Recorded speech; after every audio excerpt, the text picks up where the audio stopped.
And let me acknowledge the presence of Senator Risa Ontiveros. Good morning, Senator Risa. Good morning, Chair. And before we continue into the hearing, let me direct the committee secretary to acknowledge the resource persons for this morning. Good morning, Your Honor. Good morning, sir. Good morning, everyone. Let me acknowledge the presence of the virtual presence of our guests and resource persons for today's public hearing. From the Department of Energy, Assistant Secretary Leonilo Polido and Director Rino Abad. From the Energy Regulatory Commission, Director Sharon Montanier. From the Philippine National Oil Company, Admiral Ruben Lista and Mr. Ronald Chua. From the Department of Environment and Natural Resources, Attorney Martin Manuel Iscasura. From the Department of Trade and Industry, DTI Bureau of Philippine Standards, Engineer Mario Gaudiano. From the Board of Investments, Mr. Dennis Panga. From the Department of Finance, Attorney Karen Yambao. From the Maritime Industry Authority, Attorney Maureen Dizon. From the Philippine Competition Commission, Attorney Cristina Faye Condes de Sagon. From the Manila Electric Company, Mr. Lawrence Fernandez. From First Gen Corporation, Mr. Jerome Cainglet. From the Gas Policy Development Project, GPDP, Dr. Risalinda De Leon.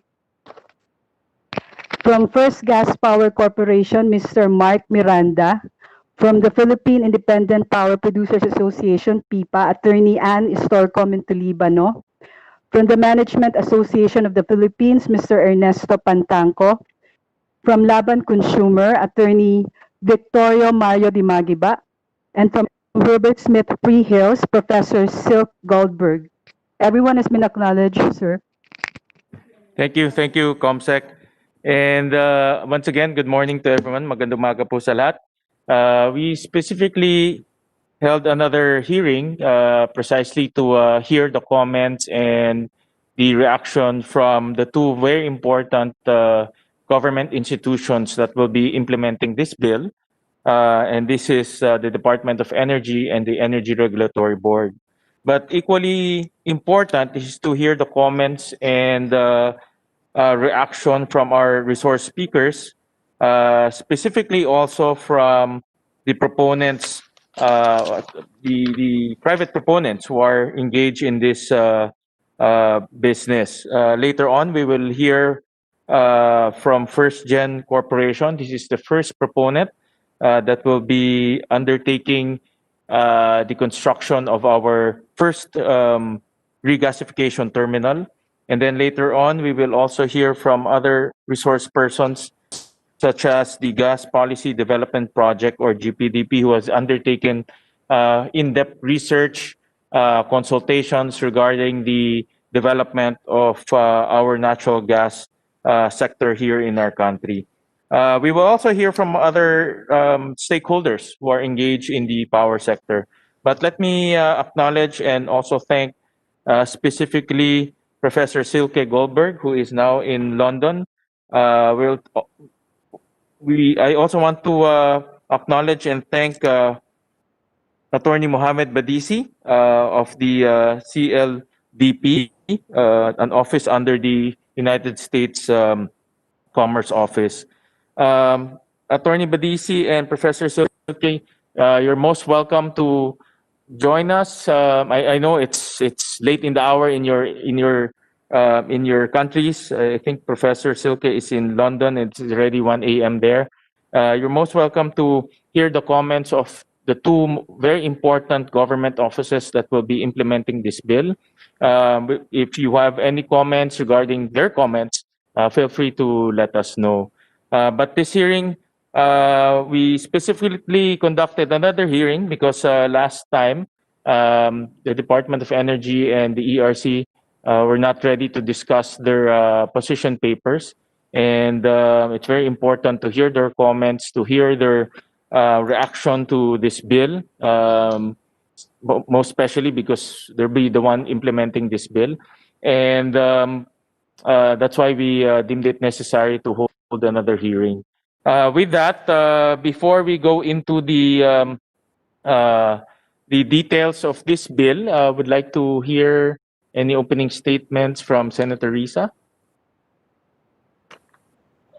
No, thank you, Chair. I'm also just really looking forward to hearing from our other resource persons, especially the two that were pareho tayo ng puzzle, Chair, na hindi handa pa nung nakaraang hearing, Meralco and ERC. I'm really excited to hear their comments on the bill. Salamat po, Chair.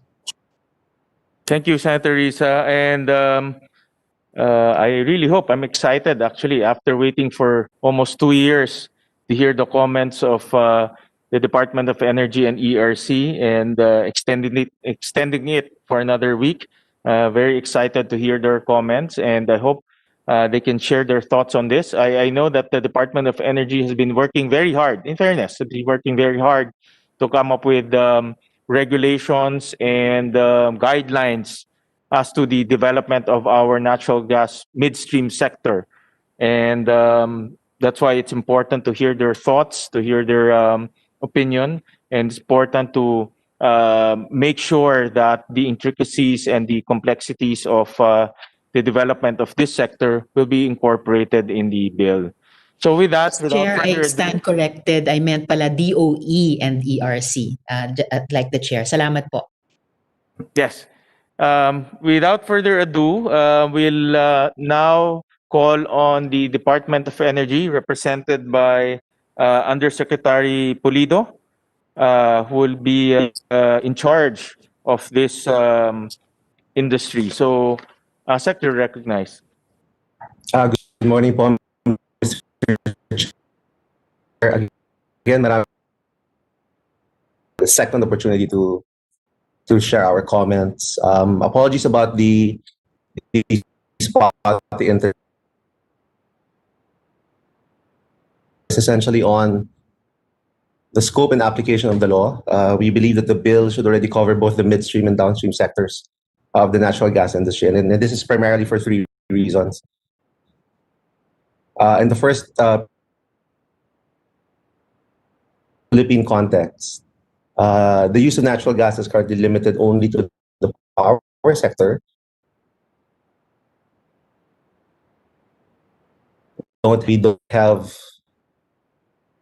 We don't have developed infrastructure and markets. Asek, let me just cut you off a bit. You're coming in very choppy, and I was advised that it's your signal there in, I believe, DOE. Can you hear me, Asek?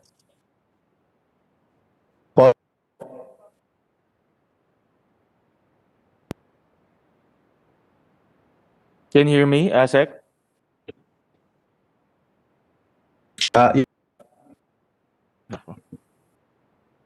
You're coming in very choppy.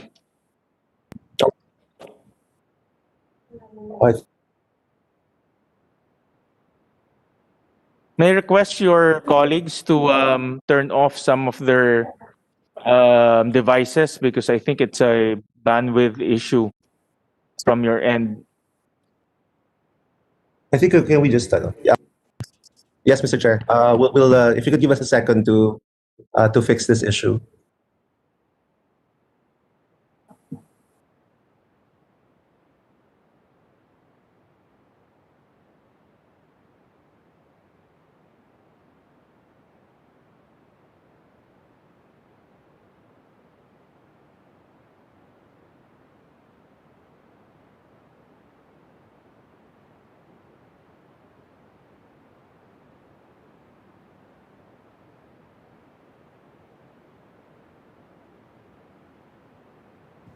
Did we reset the router? Yes po.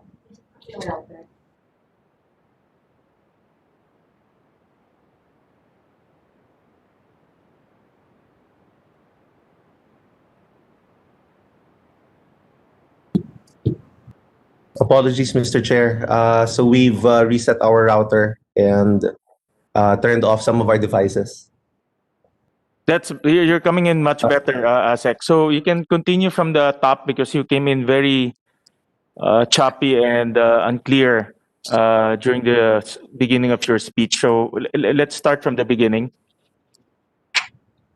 Yes, Mr. Chair. With the kind indulgence of the chair, we'll turn off our video, Mr. Chair, just to free up some bandwidth? Yes, I think that's better. But you're coming in clearer now. Thank you, Mr. Chair.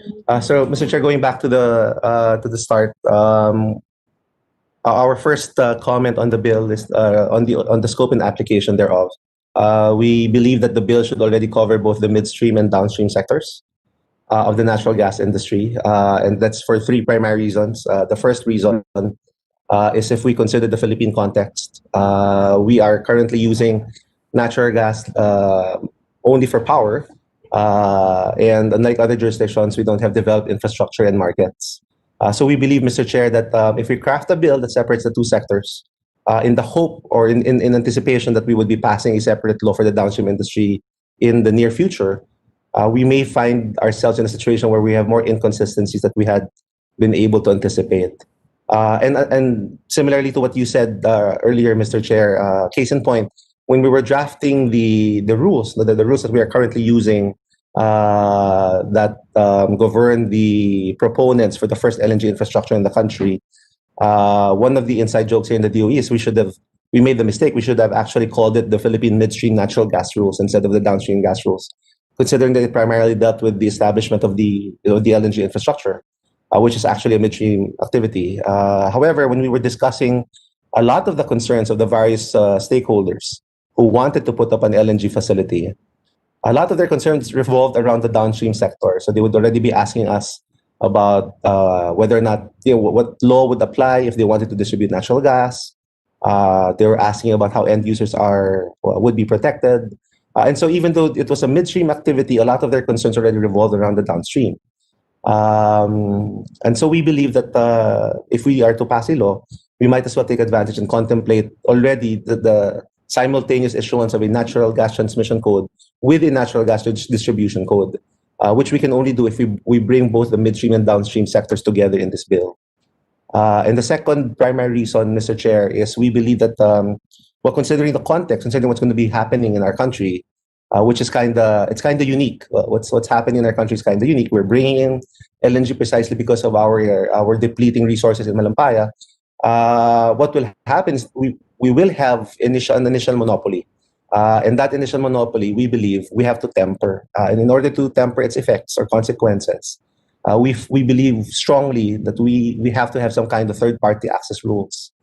And considering that for an LNG terminal, which is the first midstream activity we're going to have, third-party access involves essentially an offer of service as an offer of service, which is usually in relation to the excess capacity of the operator. And this offer of service is usually given to a transmission system, which usually serves as an aggregator to maybe one or maybe even several distribution system operators. Or you can have a distribution system operator which is acting for itself or on behalf of several end users. And it can also happen that that offer of the excess capacity can be directly availed of by an end user. So considering those circumstances and those possibilities, we believe that separating the midstream from the downstream may make it difficult for us to have holistic and realistic rules for third-party access. And that's also because when we were talking to other officials of other jurisdictions who have been trying to come up with holistic rules for their third-party access, they had somewhat a difficulty in coming up with those rules. And so just the mere attempt or effort to put up third-party access rules, which is already kind of difficult and problematic considering balancing the different interests involved, we believe and we strongly feel that to have those rules holistic and realistic, we should already tackle the midstream and downstream sectors together. And again, for practical reasons, the third primary reason is for practical reasons, Mr. Chair. We want to take advantage already of the momentum of the work of the Senate Committee on Energy and of the work of our chairman in the Committee on Energy. And again, as well by the assistance given by the Gas Policy Development Project and our other consultants. It's kind of difficult to have legislation passed anywhere. And so we believe that if we are given this opportunity to pass a law for the natural gas industry, we hope that it already contemplates both the midstream and the downstream simultaneously so that we can already work on it And if, like I always say, nothing is ever perfect, so we can always work on this in the future and maybe amend it in the future. And the second comments on the bill by the Department of Energy, Mr. Chair, is on the implementation of the regulatory functions and responsibilities. We propose to insert a provision in one of the sections of the bill that will provide for a set of principles that can guide the Energy Regulatory Commission on how to design the third-party access service and gas delivery code rules and the utility service fee setting and gas delivery code.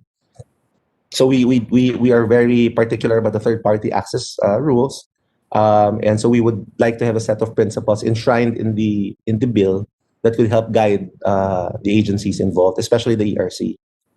And some of these rules, Mr. Chair, we have submitted to the office of the chairman. And the third comment, Mr. Chair, of the DOE has to do with the regulatory framework of the natural gas facilities, and this is for of course, the initial LNG facilities and the subsequent transmission systems. To be honest, Mr. Chair, we did experience a bit of confusion under the types of permits that will be issued by the DOE and the ERC. And that confusion arises from the nature of the facilities and the definition under Philippine law of what a utility is. As we understand it, it's reasonable to have own use and regulated third-party access permits for an LNG facility, but we believe that should not be the case for transmission systems.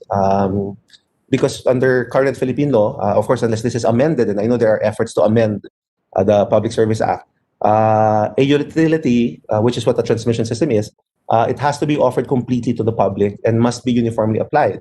So by the nature of a utility, you cannot reserve a portion of the capacity of a transmission system, unlike an LNG facility or a regas facility or a storage facility, where you can reserve a portion thereof, or even use the whole thing for your own private use or commercial use. So in the current draft, Mr. Chair, Your Honors, we believe that the types of permits would lead to a conflict in what a utility is supposed to be. And so we do recommend a few revisions to the draft in order to avoid any potential conflict with at least our current understanding of a utility is, or what a utility is under the law.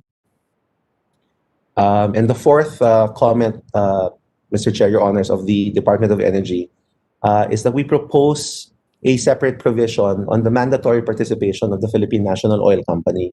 And it, besides being a provision to ensure their participation in representation, of course, of the national government in the entry and development of the natural gas industry in the country, and not only because we believe it would enhance and ensure the energy security, we feel strongly that the PNOC should be given a strong role in the petroleum needs of the country. And since the DOE is, of course, very supportive of the entry of liquefied natural gas, we believe that the PNOC should have a pivotal role thereof.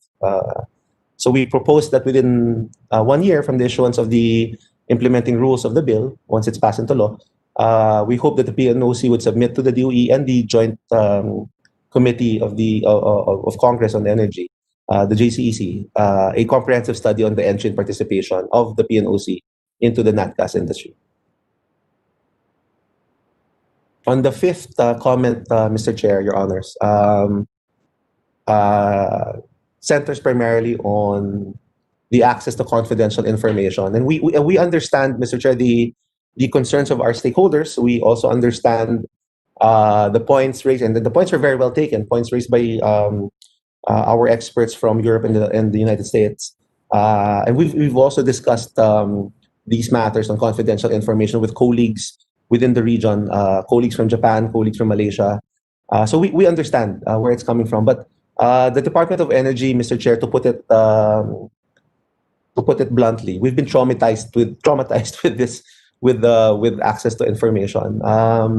With our experience regarding the unbundling of fees under the oil deregulation law, we believe that the current provisions in the bill, specifically sections 31 and 32, don't really clarify the access of the DOE and ERC on which information would be considered as maybe a trade secret or something that should be considered proprietary confidential. And so we're worried about possible objections of the stakeholders to their submission of such information in the future. We believe, Mr. Chair, that the option being given in the bill, which is that the release of the information is essentially by consent of the source or owner, it weakens the ability of the DOE or the ERC and even the Joint Committee or any other even relevant enforcement agency to access data that they may need.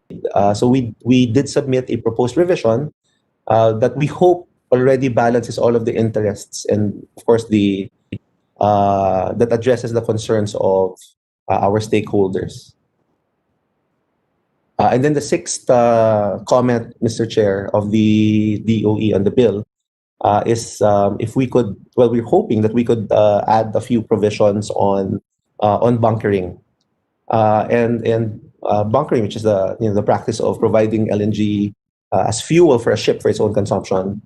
And essentially, this is something that the Secretary has said, considering the geographic location of the country, which we believe is strategic for marine transportation.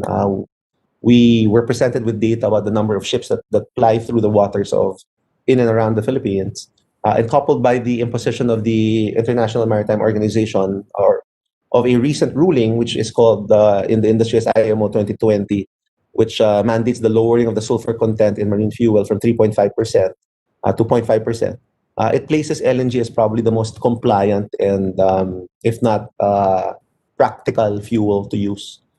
So the Secretary was anticipating that it might be an opportunity for the country to play a pivotal role, or at least a substantial role, in providing LNG for bunkering. So we were hoping to add a few provisions regarding bunkering of LNG. And we have other comments, Mr. Chair, but I believe that discussing it here may lengthen the discussion. It essentially is us taking the opportunity to provide a few proposed provisions. For example, we also submitted a few proposals regarding the specific responsibilities of DOE and ERC. We attached a document that lists down those provisions regarding the regulatory functions and responsibilities of our agency and that of the ERC. We also added a few suggested provisions regarding the responsibilities of the operators for both midstream and downstream natural gas players. And we also added a few proposed revisions, Mr. Chair, regarding the synchronization and interconnection, as well as prohibited acts and administrative fines and penalties. But that would lengthen the discussion, Mr. Chair, and since it's essentially a list of proposed provisions, rather, we deem it best for your office to refer to it instead of discussing it here. And finally, Mr. Chair, the last comment of the Department of Energy is that we feel strongly about adding a provision, which has already also been raised by our spokespersons from London and the USA, regarding hopefully adding a provision on incorporation by adoption. And we believe that it would be very, very cost efficient for us, for the DOE. It would save us a lot of time, it would be more efficient. And one of the things that we love about it, and why we strongly support the adding of that provision, is that it makes it easier for the industry to comply with standards, considering that they had a hand and they were very active. They would be very active in the future in drafting those standards and in coming up with those standards. And so we feel strongly about adding a similar provision in this bill regarding incorporation by adoption of industry standards, Mr. Chair. And that's all for the Department of Energy, Mr. Chair. Again, we apologize for any inconvenience that we caused. Thank you, Mr. Chair. Thank you very much, Sec, for the comprehensive briefing on your comments on this bill. Definitely the ones that need clarification, or the ones that need rewriting, we can do that during the technical working group. What we want to discuss here are the concepts to move forward with the bill. And what we want to discuss are the complexities that we need to address regarding this industry. So thank you for your comments on that. I have a few questions, but I would like to ask Santa Teresa if she has any questions to start. Yes, thank you, Chair. Maybe there are initially 4 or 5 points I'd like to raise. I'll just submit to the Chair if I'm going over time at this early part of the hearing. But to start, Mr. Chairman, I was very interested in one of the first points made by ASEC Pulido on the department's desire to combine mid and downstream regulation. And it was interesting because, Mr. Chair, I recalled one of the comments of Attorney Badisi in the first hearing that while upstream regulation has to do with consumer protection, midstream regulation has to do with setting boundaries for the marketplace. And in response to one of my questions, Attorney Badisi then said, there is some kind of flow, speaking of streams, flow between the two, no? Between up and midstream regulation in terms both of consumer protection and boundaries for the marketplace. And maybe I'll just flag this for when Attorney Badisi may speak later, Mr. Chairman, given what ASEC Pulido said about the department's recommendation to combine mid and downstream regulation already in this bill, what Attorney Badisi sees as the most prominent characteristic of downstream regulation, just to complete what he said about upstream and midstream regulation. So for my first question to ASEC Pulido, Mr. Chair, so he made a lot very helpful to the committee, helpful to us, helpful comments about in relation to confidentiality. So he spoke about access to confidential information. There are studies of similar regulation in Japan and Malaysia. And again, that reminded me of some observations made by, I think it was also Attorney Badisi about Malaysia and Thailand. I'm sorry, that was Attorney Logan about Malaysia and Thailand. And then today, ASEC Pulido mentioned Malaysia and Japan. ASEC Pulido also said that the department had been traumatized earlier about the confidentiality issue on the unbundling, and they are anticipating the objections of the stakeholders. Again, Mr. Chair, I was struck by why the department seems already this early to be anticipating, when in fact any legislation we would pass on confidentiality would actually be beneficial to the department in relating positively with the other stakeholders. I recall also a point made by Attorney Badisi in the first hearing that they have observed, in fact, that giving more of a mandate to government regulators at the very start, in fact, he also talked about building the very operating activities themselves around disclosure. Attorney Badisi said then that a stronger mandate for government actually seems to produce more voluntary disclosure on the part of the other stakeholders to the benefit of the energy system as a whole. So my first, so many preliminary observations, Mr. Chair, but I really appreciated the input this time of the DOE. My first question to ASEC Pulido on confidentiality is that Section 32 of our proposed act states that DOE and ERC and other relevant government agencies shall not disclose any proprietary and confidential data to the public and to other natural gas industry participants unless prior consent of the source or owner of such data has been obtained by the requesting party. So As a first question to ASIC Pulido, Mr. Chair, isn't this provision unnecessarily broad?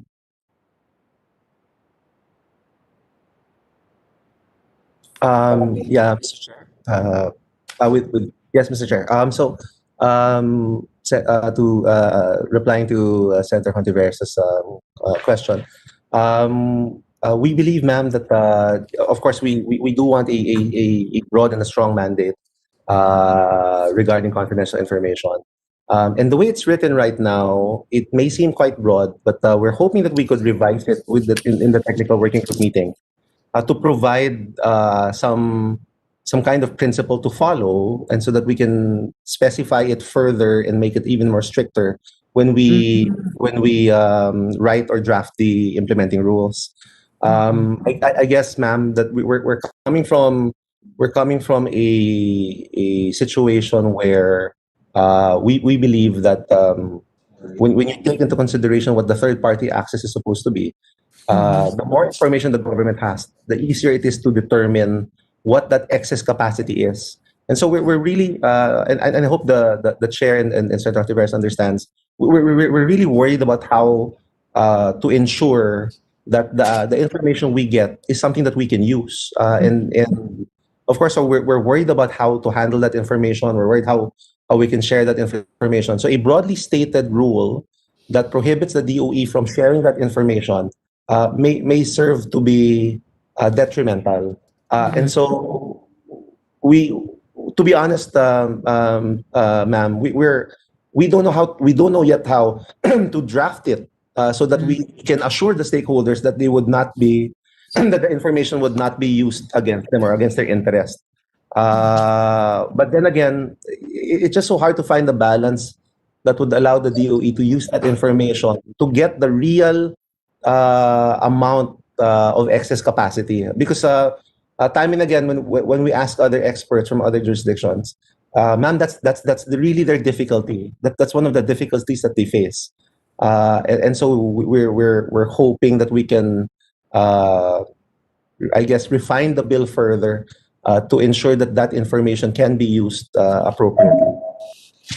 Well, I'm ASEC Pulido, in some moments it seems like the department is indeed intent on ensuring government's access to that vital information. But in some other moments, it seems like the department is worrying more about the private stakeholders. If I may respectfully suggest that you would be well within your rights to be concerned more about government's access. I'm sure our private sector stakeholders who are very well represented here can also very well assert and uphold their interests. And as you said, after all, we will all be guided by the chair in the TWG in striving for and finding that balance desired in the bill.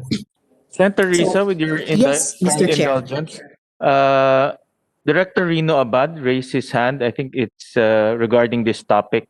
Director Rino is also from DOE, and I believe he's also part of the team working on this project. So let me recognize Director Rino Abad.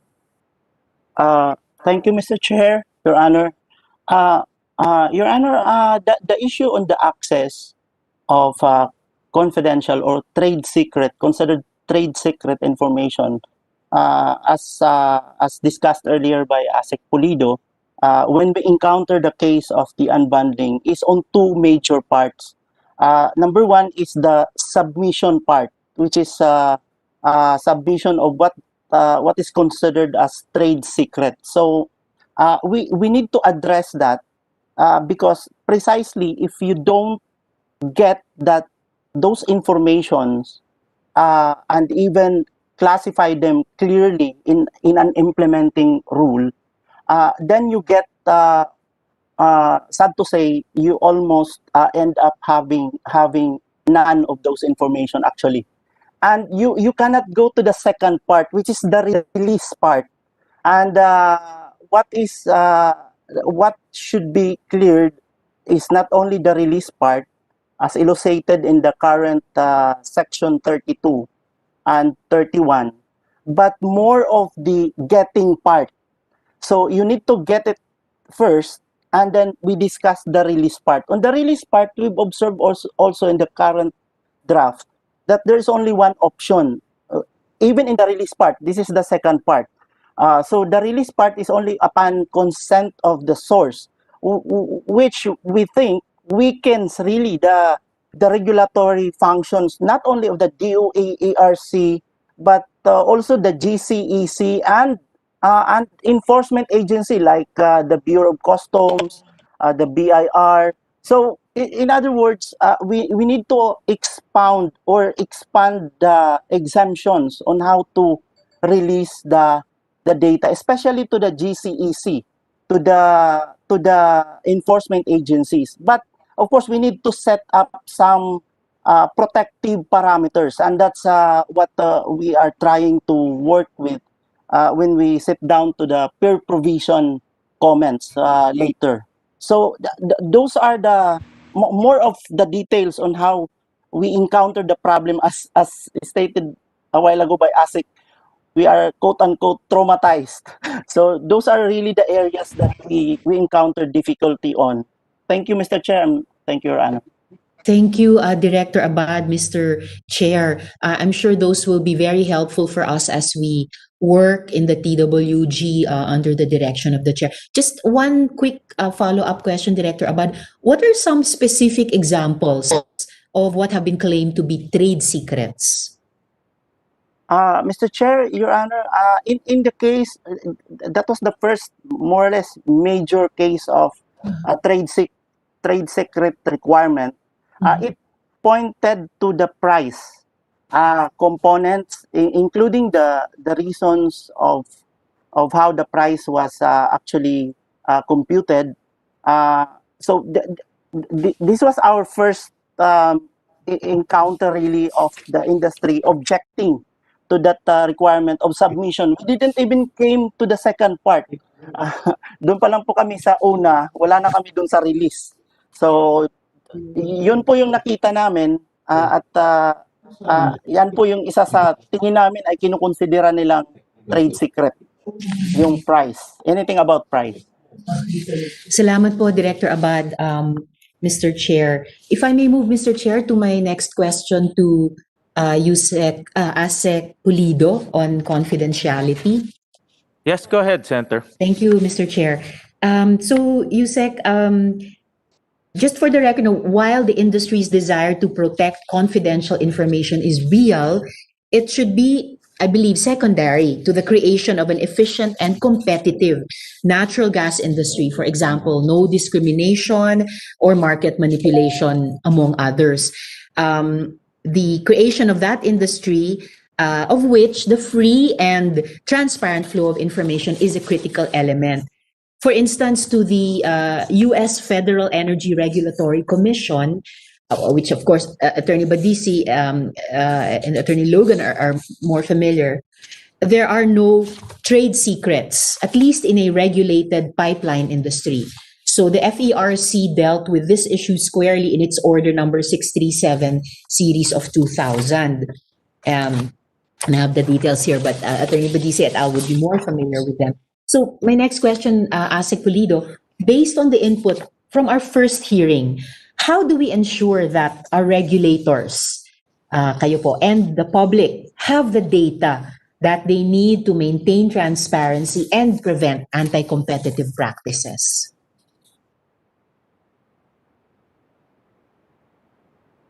Your Honor, Mr. Chair, that's a really good question, Your Honor, and it's something that's really, really difficult to do. Okay. But we believe, and again, Your Honor, we wholeheartedly agree with you. We would love to have a stronger mandate regarding confidential information, and we agree with what the FERC has said in that order. But I guess it's a matter of trust as well, like what Attorney Professor Badisi said earlier. And I think one way to ensure that trust could be established, first would be to have the regulator and the policy body have a strong mandate regarding confidential information, but to punish, but at the same time provide penalties for any erring government official or any erring person or entity that would use such information in an inappropriate manner. That's one way to establish trust. And second, of course, would be the actions by the regulator itself, which would happen in the future. I don't think it's kind of hard. It's kind of difficult to anticipate that in the bill right now.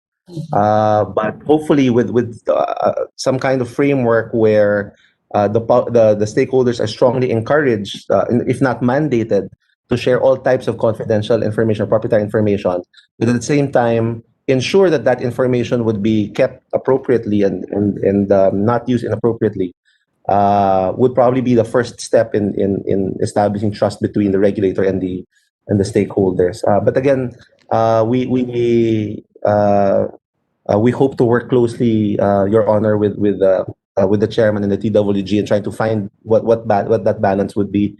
Again, Your Honor, we really would want a stronger mandate regarding confidential information. We just have some concerns as to how to ensure that information would be kept appropriately. Thank you, ASEC, and also for reminding us about that very important point, made by Attorney Badisi in the first hearing about trust. And it's really actually something quite, well, I have to say, beautiful to keep in our minds, even as we move forward into the TWG, how we can build that capacity into the bill so as to build it into the industry. Just a quick follow-up question to this second question of mine. What is an inappropriate use of confidential information? For example, price data. Could you give us an example, Nasek? One of the arguments that was raised against us, Your Honor, was that, and of course this is from a different industry, in oil. Yes.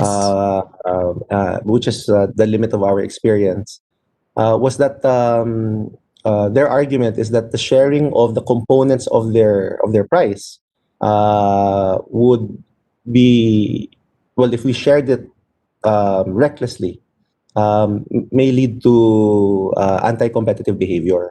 And so that's the claim. But then again, the DOE's position was that they were putting the cart before the horse, because we needed the information in order to determine whether or not there was in fact anti-competitive behavior. But they used that argument with the courts in order to prevent us from getting that information. I'm beginning to understand more now, Asek, why you were, as you said, traumatized. So indeed, I think your illustration of putting the cart before the horse is very appropriate, because was the department trying to prevent a harm or actually creating or causing a harm? And I would lean more to the former, Asek, together with you. So for my third question, the power sector is, of course, of vital interest to the public. And in fact, Section 2E of the proposed act makes it a policy of the state to protect consumers by mandating transparent and competitive rates, fees, and charges. So to my third question, Asek, aren't power contracts and other related materials public documents? So whose secrets would we be protecting? I believe the public deserves to know the nuts and bolts of how their electric bills are computed. I agree wholeheartedly there, Your Honor. It's actually one of the positions of the DOE. We believe that if there is something that could be harmful for the stakeholders, then it should be specified, and that specificity must be justified. Because it's easy to have a broad statement, and that's our experience. It's a broad statement that information that our stakeholders, whether in power, whether that's conventional, whether that's renewable, whether that's petroleum, the broad statement that their proprietary information could be used against them. It's so broad, Your Honor, that it leads to an interpretation or to an implementation that already prevents the government and the public from we believe their right to information. So it seems to me that the current approach is that the burden seems to be on the government and on the people regarding the propriety of information, when I believe it should be the other way around. If it were up to me, Your Honor, I think the burden should be on the stakeholders to specifically say why information is proprietary, why information is a trade secret, and why it could potentially be used to harm them.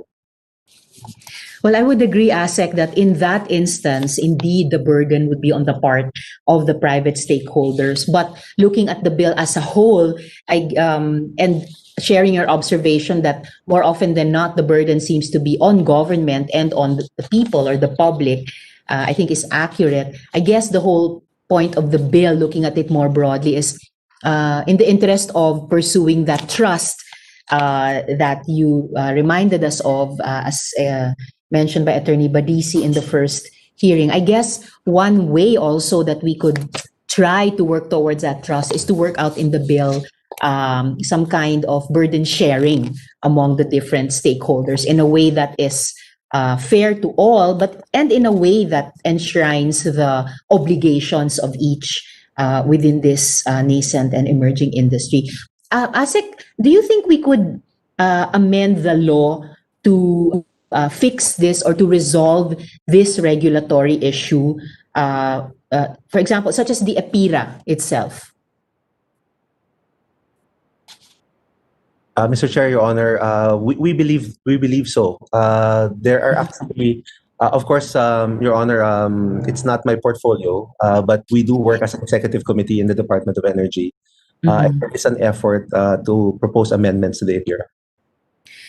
Great to hear that, ASEC. I guess it's in the minds of all of us energy reform advocates that since that's like our Magna Carta in the industry, and it's historic already. It's been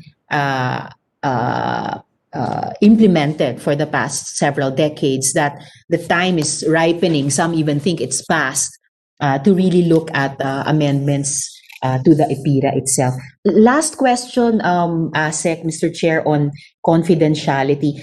Can we have specificity as to what proprietary and confidential data is being withheld from the public, as well as the rationale for this, as it were, lack of transparency?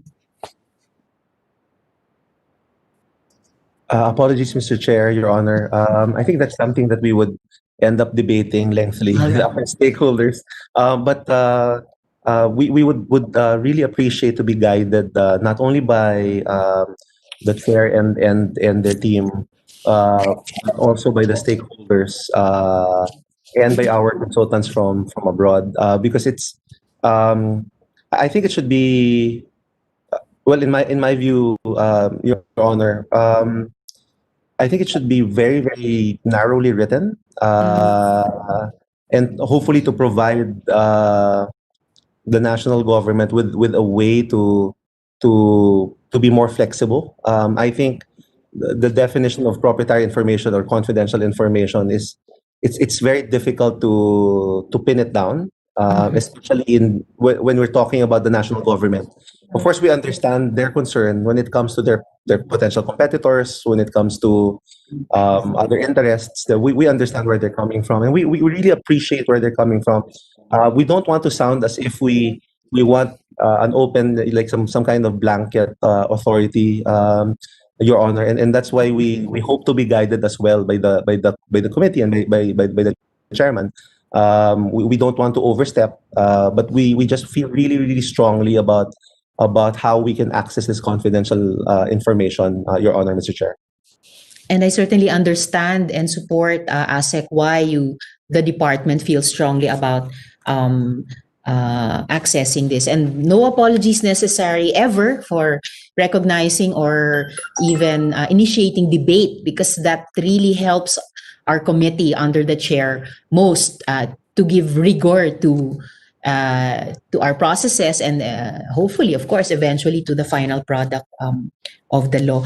So moving, if I may, Mr. Chair, to my second issue on third-party access.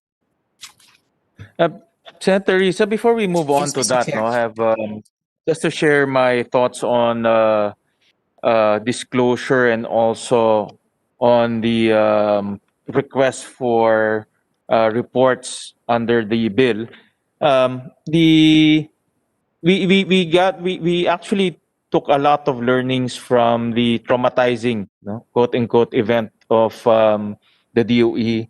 That's why we put in the law the documents that are required from the proponents in order for DOE to assure the public that there is no anti-competitive behavior and the market is performing efficiently. It's very difficult for government to assure the public of efficient markets if it doesn't have any information. No, so it's important to itemize what information do they need, what data do they need, in the periodic reportorial activities of the proponents. However, in disclosing to the public, I do acknowledge that some of the information are commercial in nature and might lead to it might lead inadvertently to unfair competitive practices. For example, if commercial contracts will be released to the public, then that will create signals to the market and create adverse behaviors. So we're quite sensitive in that, no, in terms of releasing to the public. But as to gathering information, especially in aid of internal investigation of DOE, whenever there is price spikes, when there is allegation of collusion, this type of data is very important. But as to the release to the public, we have to be sensitive to that because a lot of these contracts are proprietary in nature. No? So we have to be very sensitive with that. So, like I said in the beginning of this hearing, this is a work in progress, and we will work with Santa Teresa as well as the DOE in terms of making sure that at the end, the principle here is making sure that the public is protected and the market is performing or operating efficiently. It's not the objective of the bill to disclose proprietary information to the public with just by disclosing it. No? The end goal here is to protect the public and to make sure the market is efficient. So with that, let me ask Attorney Bedisi and Professor Goldberg if they have any comment on the discussion earlier. If not, then before we recognize Senator Risa, let me recognize Senator Marcos, who's also here with us today. So with that, Senator Risa. Thank you, Mr. Chair. Moving to my second issue, in his presentation, ASEC Pulido mentioned the department's concern to temper monopoly. And in relation to that, by providing holistic and realistic rules for third-party access. So here I move, Mr. Chair, to my couple of questions on third-party access, which I relate to the issue of vertical integration. So since the proposed act intends to provide flexibility to allow the government to adapt to evolving market conditions, it must at this stage lay down the basic regulatory framework for the development of and smooth transition or evolution to a more mature market. Much like in the electric power industry, structural separation is essential to the development of a competitive natural gas industry. But vertical integration, even with third-party access, mentioned also by ASEC Pulido, may not achieve this in as much as the vertically integrated company has a strong incentive to discriminate against its rivals, such as by charging capacity prices higher than it charges itself, and to resist regulatory attempts to force it to offer non-discriminatory access to storage facilities and to the pipeline.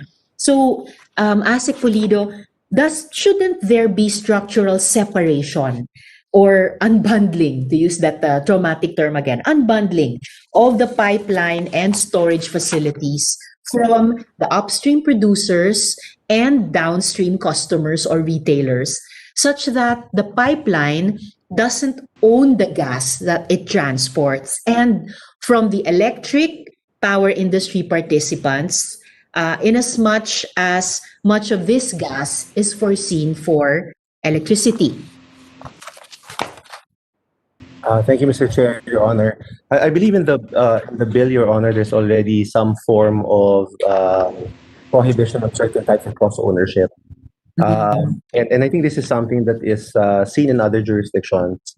And then again, it's really always a question of balance. How far you should separate one portion of the industry to another, and that's very difficult to find. That balance is very difficult to find. Of course, the risk is always there. And if I can be more specific, if we were, for example, to prohibit cross ownership from, say, the LNG infrastructure with, say, power generation, then we would already be removing one of the major companies, which happens to be an anchor market in the industry, which will serve as an anchor market in the initial LNG industry, from the equation. And that I don't think that would be fair. And so I believe the way that the bill has been written, where only a certain portion of the industry has been ownership.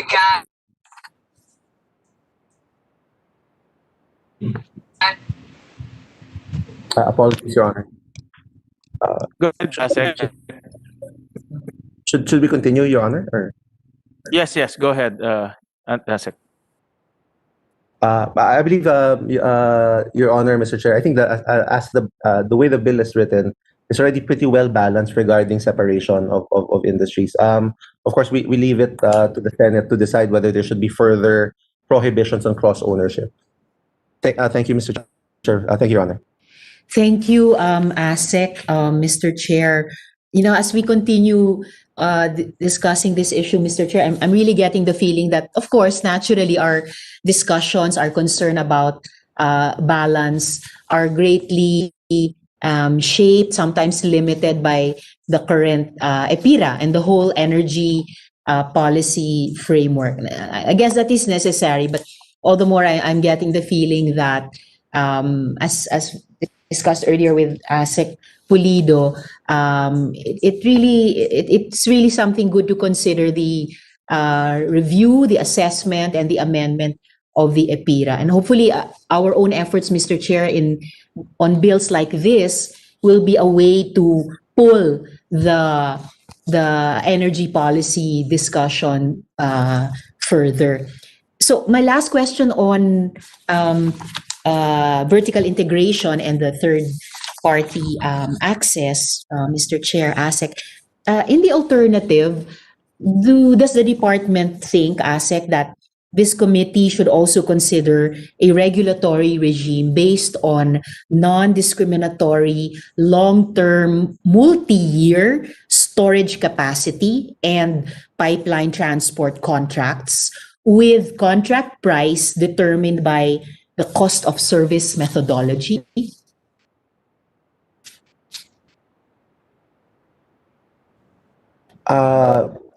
Mr. Chair, Your Honor, we were under the impression that could be sufficiently covered by the authority given to the ERC under the bill. We proposed a few principles to govern something like that, Your Honor, but we believe that may be necessary in the future. And that goes to the very heart of the first part of our presentation, which is that we believe that we should take this opportunity to include the downstream already. Because if we don't include the downstream, then that would be a consideration that would not be within the purview of the bill as currently written. And so to even consider that point raised by you, Your Honor, we would have to include the downstream sector in the bill already. Thank you, Asik. I do appreciate that this question, this latest question of mine, actually asks the department to, as it were, look into your crystal ball and look a bit farther into the future. But still, I appreciate, as a member of the committee, your initial comments, even about such questions. To my last issue at this point in time, Mr. Chair, if I may, on the exploration for new domestic sources of natural gas. Senator Risa, Yes, before we Mr. move Chair. on to your next topic, Yes. I'd like to ask on the same topic of vertical integration. Asek, in your position paper, you suggested an inclusion on cross ownership, meaning that the terminal should not have the same owner with the transmission system or even the distribution system. And this is, we can see this type of arrangement in the electric power industry, wherein the transmission lines have different owners to the distribution lines and they cannot own each other. So, what is your logic on this, ASEC, on your suggestion of including cross ownership?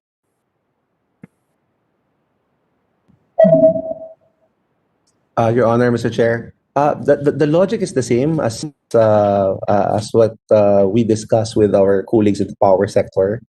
We believe it's a reasonable balance regarding preventing too much market control. If the I guess the temptation of a control is there, of the market share is there. If the same company that brings in the LNG would also own the transmission or distribution, the amount of control and the amount of authority, commercial leverage that the company would have may lead to unfair competition and may lead to such huge market control, Your Honor, Mr. Chair. That cross ownership provision, because we will be chopping off, the different parts of the electric power sector. In this case, there's no infrastructure, so to speak. So we're attracting potential investors, and the motivation of the potential investor is really to build as much as it can and recover as fast as it can. And most of this infrastructure building by the proponents will be financed by banks, and banks would require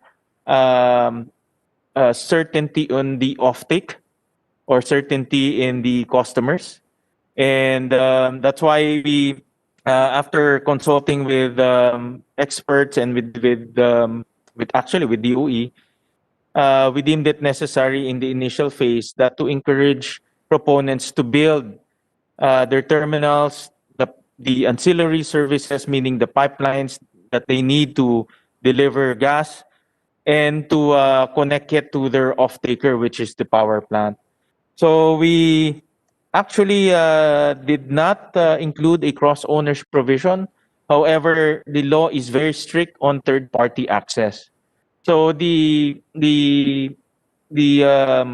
strategy here is for the proponent to build, the necessary infrastructure for the industry, but we will make sure that that infrastructure will not lead to a monopoly or an adverse motivation. So we included very strict provisions on third-party access.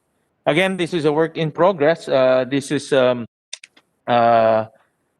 up for discussion, and later on we will be calling GPDP, the group that did a lot of analysis and also commented on this bill, and they were actually very active in the comments on cross ownership and the logic why cross ownership might, in the initial phase, a cross ownership provision might discourage investors from putting up the necessary infrastructure. So I just want to put that on record, and later on we'll hear GPDP to comment on the cross ownership provision. But before we move on, any comment on that, ASEC? Your Honor, Mr. Chair, I just want, if I may, I just like to point out that Professor Mohammed Badisi wrote a comment, Your Honor, Mr. Chair. If I may, maybe we can ask him to read his comment, but I think it's a very good point regarding disclosure of information, Your Honor, Mr. Chair. Okay. Attorney Badisi, you're recognized on I think that was your comment on disclosure, and then if you have any comment also on cross ownership, feel free to state your comment.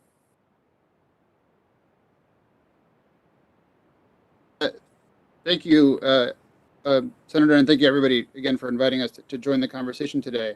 I would just say very quickly that I think to the Honorable Senator Hontiveros' point about FERC Order 637, which we could do an entire hour on, we struggled with the same question in the US of the level of disclosure. And the process that we adopted was to allow for disclosure at the maximum level under the law. But before the department can actually put in place a disclosure policy, it must consult with the public. It must consult with the industry. It must acknowledge the concerns of the public and of industry. We publish those comments publicly and then issue a public order determining where the balance is, what can be disclosed and what can't be. And then I would also make one further point.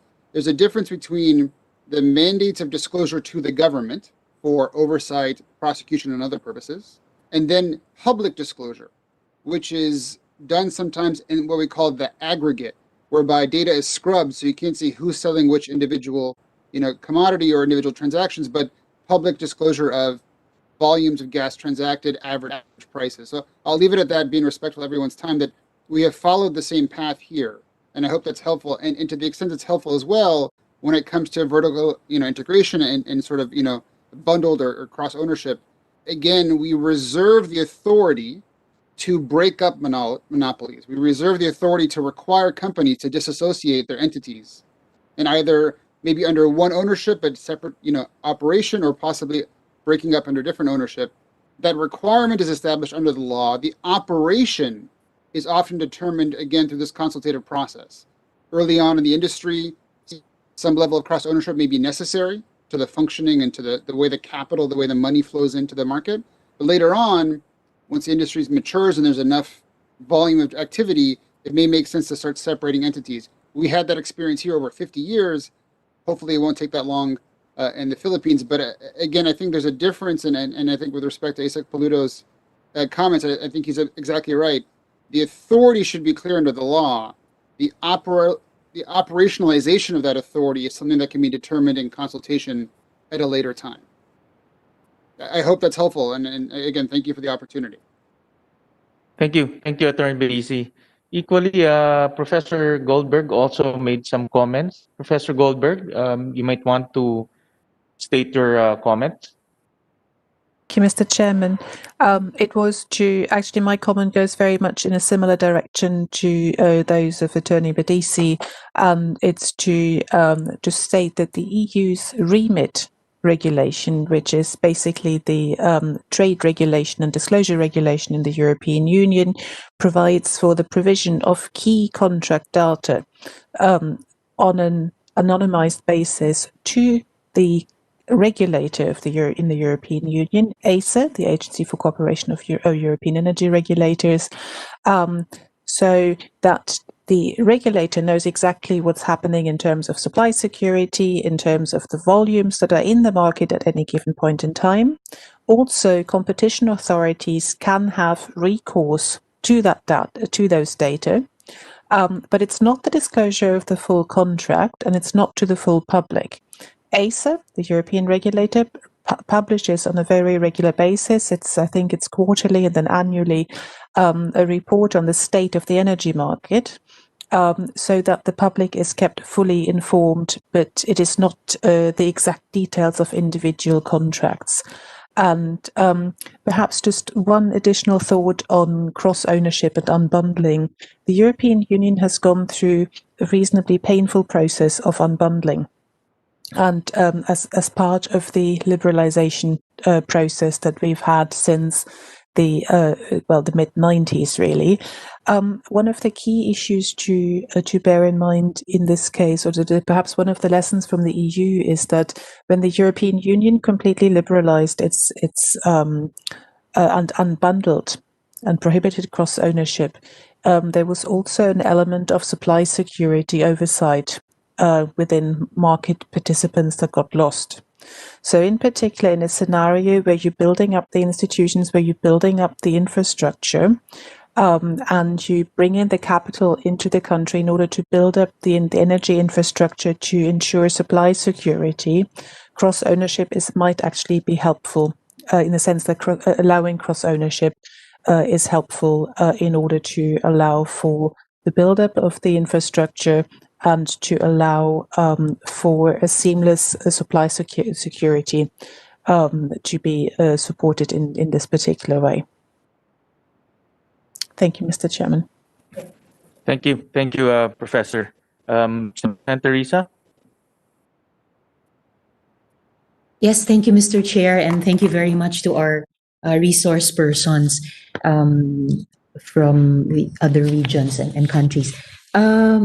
Sorry, Mr. Chair, I skipped over one other issue before the new domestic sources of nat gas, but with just one question about this. On the selection of the Natural Gas Transmission System Operator, or NGTSO.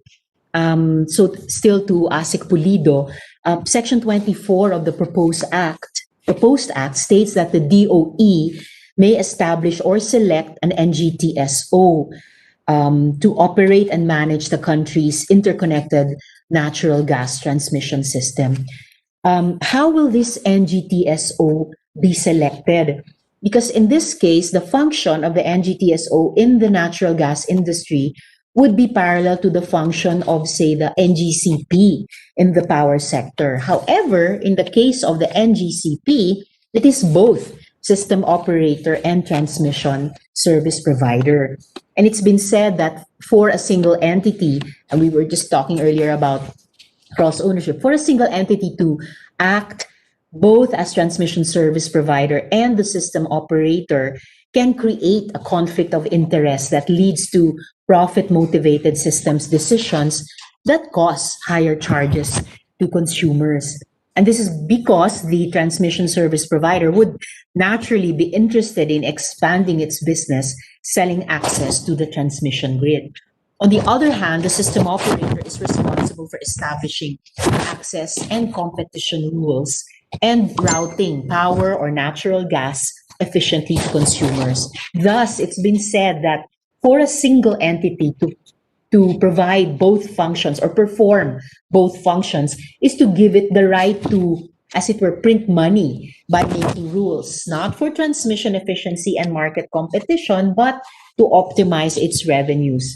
A recipe for unnecessary increases and pass on charges to consumers.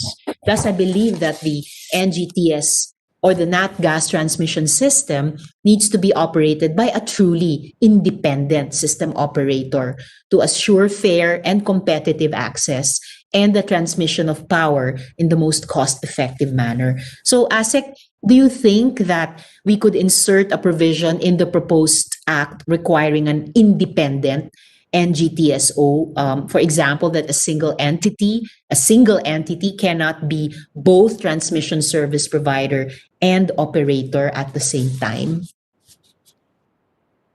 And Teresa, unfortunately, Yes, you Mr. got Chair. cut for 1 minute. Okay, So if you Mr. can Chair. rewind if you can rewind 1 minute ago, you Alright, got cut Mr. when you were describing the electric power industry setup in which the Yes, system operator and the grid owner is one and the I same. wanted the Doon same. tayo Opo. naputol. Yeah. Opo. So yun, I simply pointed out that can create a conflict of interest because the transmission service provider is naturally interested in expanding its business. But on the other hand, the system operator is responsible for establishing the access and competition rules. So thus, it's been said that for a single entity to perform both functions is to give it the right, as it were, to print money. And so I believe that the natural gas transmission system needs to be operated by a truly independent system operator. So my sole question, Mr. Chair, to ASEC Pulido on this is how will the NGTSO be selected? But more importantly, does the department think that we could insert a provision in the proposed act requiring an independent NGTSO, such that a single entity cannot be both transmission service provider and operator at the same time? Thank you, Your Honor. Thank you, Mr. Chair. Again, Your Honor, based on our experience in implementing the IPIRA, we had a really interesting experience regarding the what to do with the independent market operator of the wholesale electricity spot market. And so we, based on that experience, we would echo what we had hoped the law, what IPIRA hopefully had more of, and which would be some kind of guiding principles and some kind of specificity regarding how to choose the proper entity to run such a huge portion of this particular industry. So we agree, Your Honor, we would welcome the addition of provisions that provide guiding principles. I believe the law has been, the bill as written has been very, it trusts the DOE and the ERC. And we're very appreciative of that trust by the chair and by the committee. But we would appreciate some guiding principles as well, Your Honor, Mr. Chair. Thank you, ASEC. Well noted. As we move into the TWG, if the chair will call for one. And also noted in terms of our longer term concern to also amend the APIRA itself. So just to my last issue, Mr. Chair, on the new domestic sources of natural gas, if I may. Teresa, Yes, you made Mr. a very Chair. good point, and learning from our experience in the electric power sector, in which the owner of the transmission line is also the system operator, and true enough, no, there are a lot of adverse motivations, meaning the motivation of the owner and the motivation of the system operator sometimes are not in sync, no, and because of that incongruence, there are a lot of inefficiencies in the market. Now, for example, building where the transmission line should be, with dispatching which power plant to the grid. So all of these nuances affects because of that incongruency in the motivations. So learning from the electric power industry, that's a good suggestion that we will take into account. When we enter into a technical working group, we will consider appointing an independent system operator with guiding principles from the DOE on what type of system operator, of what qualifications our system operator should be performing. So we took note of that, and in the TWG, we will definitely tackle that again. Thank you so much, Mr. Chair. I'm really glad of that openness and support from the chair for that proposed amendment, especially because it's in addition to possible incongruency and therefore inefficiencies, an equal, sometimes greater problem is if, because the two entities are one and the same, that there is no incongruency and there is a lack of check and balance, and there's greater efficiency in unfair practices or practices that are to the detriment of the of the consumers in the end, Mr. Chair. So maraming salamat po para doon. So if I may, just to my last issue on the new domestic sources of natural gas, Mr. Chair. And this was discussed in the budget briefing of the DOE, that it appears that the output from the Malampaya gas field is expected to significantly decline starting 2024. And considering that natural gas remains the second biggest source of electric power on the island of Luzon, accounting for 29.3% of its gross power generation, this means we might be in trouble. So it appears, however, that off northwest Palawan, there is Recto Bank, a gas-rich area with a hypothetical mapped resources of at least 600 billion cubic feet of gas. There's also Benam Rice, which, according to UP Institute of Maritime Affairs and Law of the Sea Director, Professor Director J. Batong Bakal, contains untapped natural gas and heavy metals. So, ASIC Pulido, what is the status of energy exploration in those areas? Mr. Chair, Your Honor. So, of course, recently the so-called moratorium in the West Philippine Sea was lifted, and that was at the prodding of the Department of Energy through Secretary Alfonso Cusi. And currently, we're working with the service operators in that area to discuss their concerns. And most of those concerns are regarding their security, regarding whether or not they'll be able to freely do their exploration activities. And so that's an ongoing concern. We've been meeting with the Department of Foreign Affairs and with the Department of National Defense and with the operators themselves. At the same time, we are continuing with our PCECP, the upstream energy exploration activities, Your Honor, Mr. Chair, in trying to get more investors to come in and invest in upstream energy exploration in that area. Mm-hmm. Thank you, ASEC. Mr. Chair, I just found it a bit funny that the department calls the moratorium the so-called moratorium. I don't think there's any need for us to be shy about it. We were well within our rights to impose a moratorium, especially in light of foreign policy concerns. So I'm also very glad to hear, ASEC, Mr. Chair, that the department continues to discuss in addition to the DFA with the DND because of our national sovereignty concerns in the West Philippine Sea vis-a-vis China and other claimant countries and other naval powers in that sea. Also, ASEC, a few years back, government announced that the Alegria oil field in Cebu was rich in oil and gas, and that this would generate numerous job opportunities and income for Filipinos. What is the status of production at Alegria, ASEC? Mr. Chair, Your Honor. So you're correct, Your Honor. The potential recoverable reserves of Alegria is quite significant. Crude oil, they're hoping to be able to recover something like 3.3 million barrels. However, of course, the effort in making those development wells are still ongoing. Currently, as of December 2020, they've only been able to recover about 13,000 barrels. So it's still very small. The company that is doing that that is running those wells, which is the China International Mining Petroleum Company. It's a Taiwanese company. They're currently trying to develop more wells. They've already devoted. They've made the firm commitment to drill 3 more development wells in Alegria, hopefully in order to ramp up their production.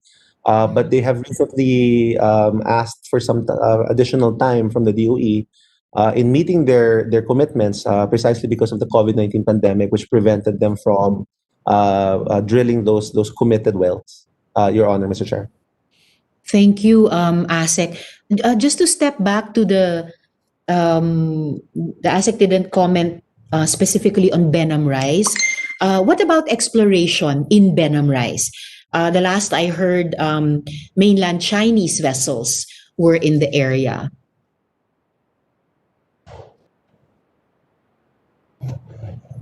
I apologize, Your Honor, Mr. Chair. As we in general, we are continuously trying to get more companies to come in regarding exploration.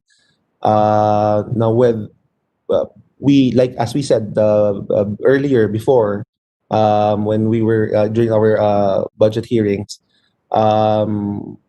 initially certain areas were taken off from our offer to the public regarding exploration, but that's not the case anymore, Mr. Chair, Your Honor. It's everywhere where Philippine sovereignty can be is exercised or is recognized, including our coastal international waters, of which we have exclusive economic use of.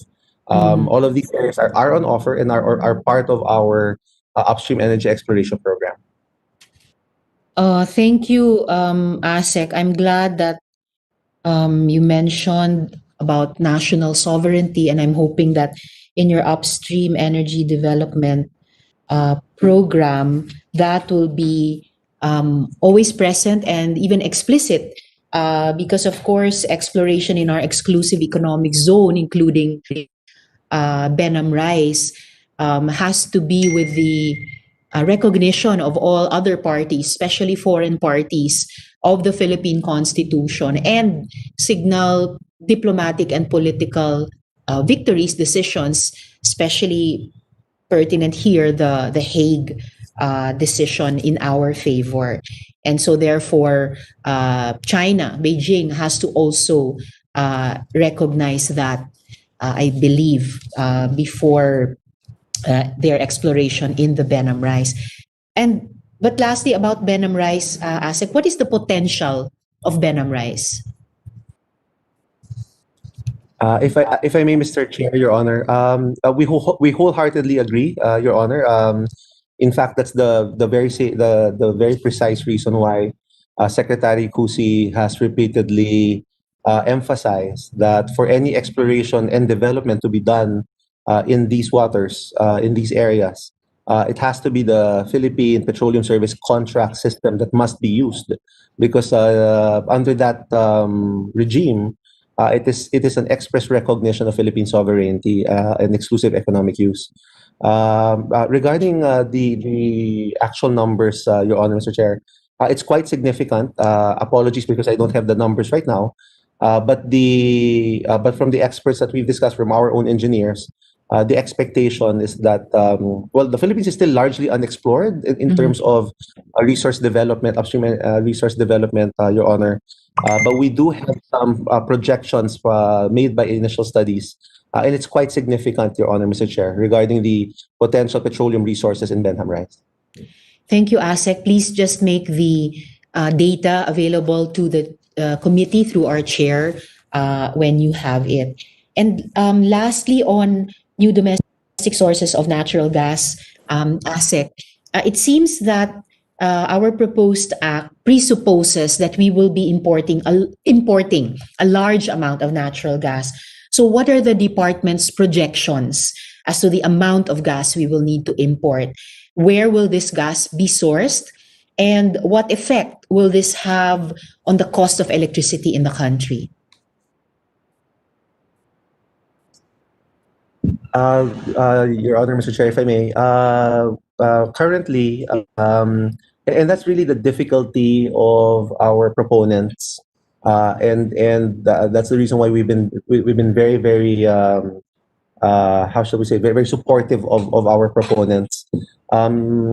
The depletion of Malampaya cannot be projected with certainty. A lot of it has to do with a lot of estimates, and in fact, of the members of the consortium, each of the consortium has a slightly different estimate.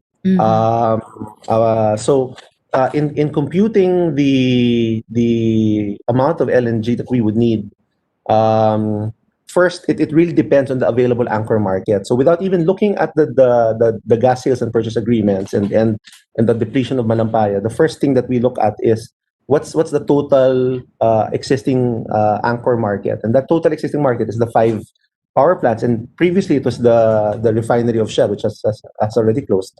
And then you have to project that with the depletion, with the contract end of the gas sales purchase agreement. Ilihan will end in 2022.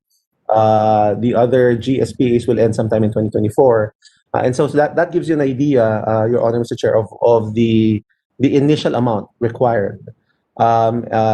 So essentially, by the end of 2024, considering that there would be no renewal of the GSPAs, then essentially we would need that whole volume to be brought in by liquefied natural gas in order to replace the source from Malampaya. And so one of the issues that we're dealing with now is we're also currently talking with the consortium regarding their application for contract extension of Malampaya. And one of the difficulties that we have now is how to balance that contract extension with the incoming liquefied natural gas. And that's why this bill for us is very critical, because the bill gives the DOE some authorities regarding gas aggregation and so on, and how to address the different parts of that value chain, because we also have to ensure that there has to be some kind of market for the remaining reserves in Malampaya,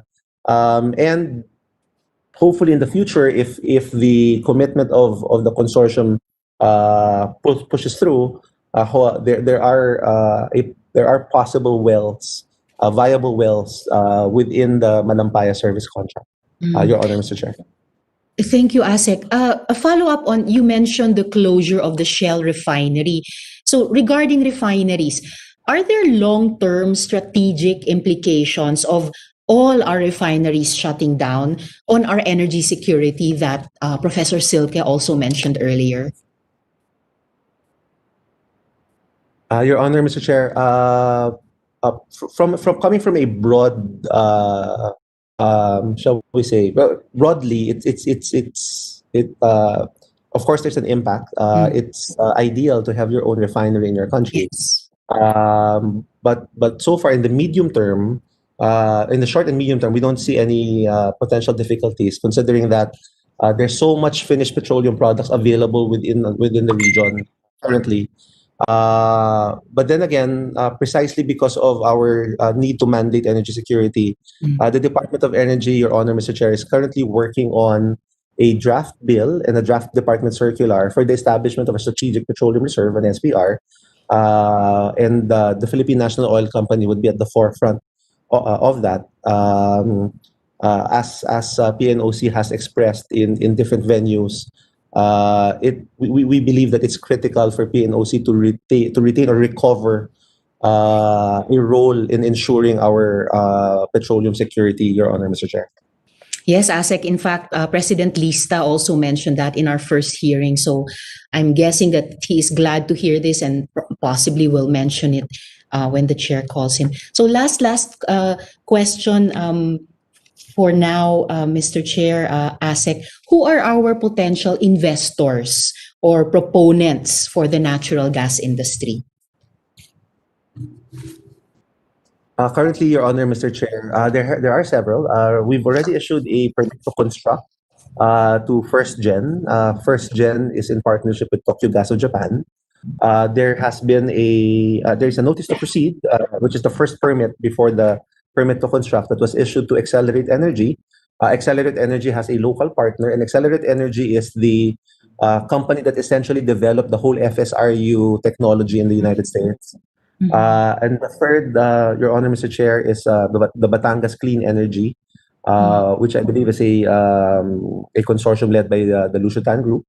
And yesterday, Your Honor, Mr. Chair, we had a pre-application conference with the Vires Energy, which plans to bring in an FSRU, and also with AG&P, which has I believe, a letter of an initial agreement with San Miguel. They also intend to bring an FSRU, and also with a subsidiary of Shell, of the Royal Dutch Shell Company, which also intends to bring in an FSRU. So they're the more advanced, the ones at the more advanced stage of development are just two companies currently, which is First Gen, which has shifted from an onshore facility to an interim FSRU model, and Accelerate Energy, which is an FSRU model. The others, Your Honor, Mr. Chair, are still more or less in the nascent stage. But thank you very much, ASEC Pulido.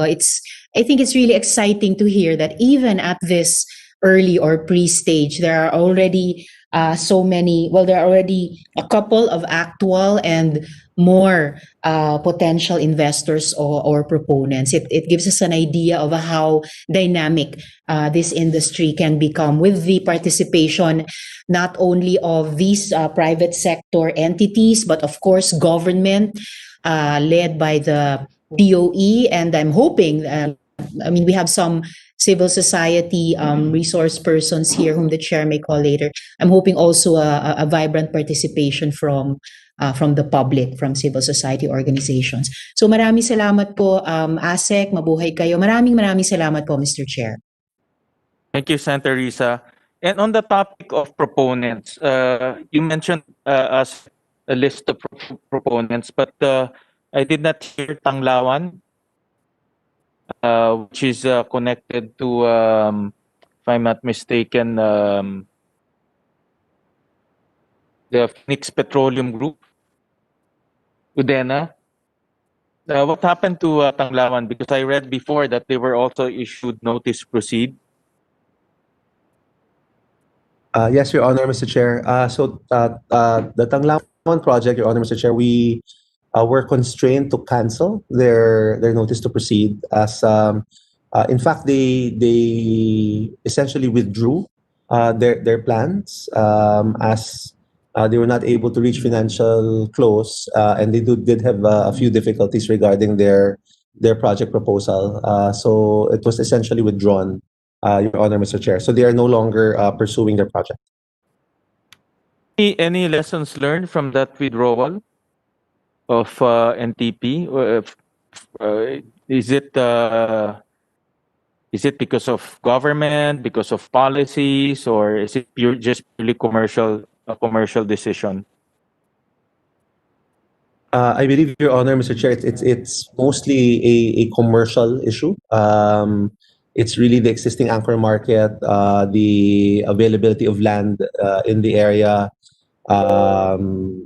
So it was, according to them, it's merely and based on our observations, it was really a commercial issue, Your Honor, Mr. Chair. Thank you. Thank you. And just on the topic of Benham Rice, Senator Risa, last 17th Congress, when I chaired the Economic Affairs Committee, which Senator Amy Marcos is chairing right now, we heard the proposal of Senator Angara on the creation of a Benham Rice or Philippine Rice Development Authority. And the aim of that development authority is precisely to harness energy potentials in that area. And what is confirmed in that area is the presence of gas hydrates. No? These are methane trapped in ice. Although the technology is quite complicated and not prevalent, not common to many countries. I understand it's only Japan and China who is employing this technology.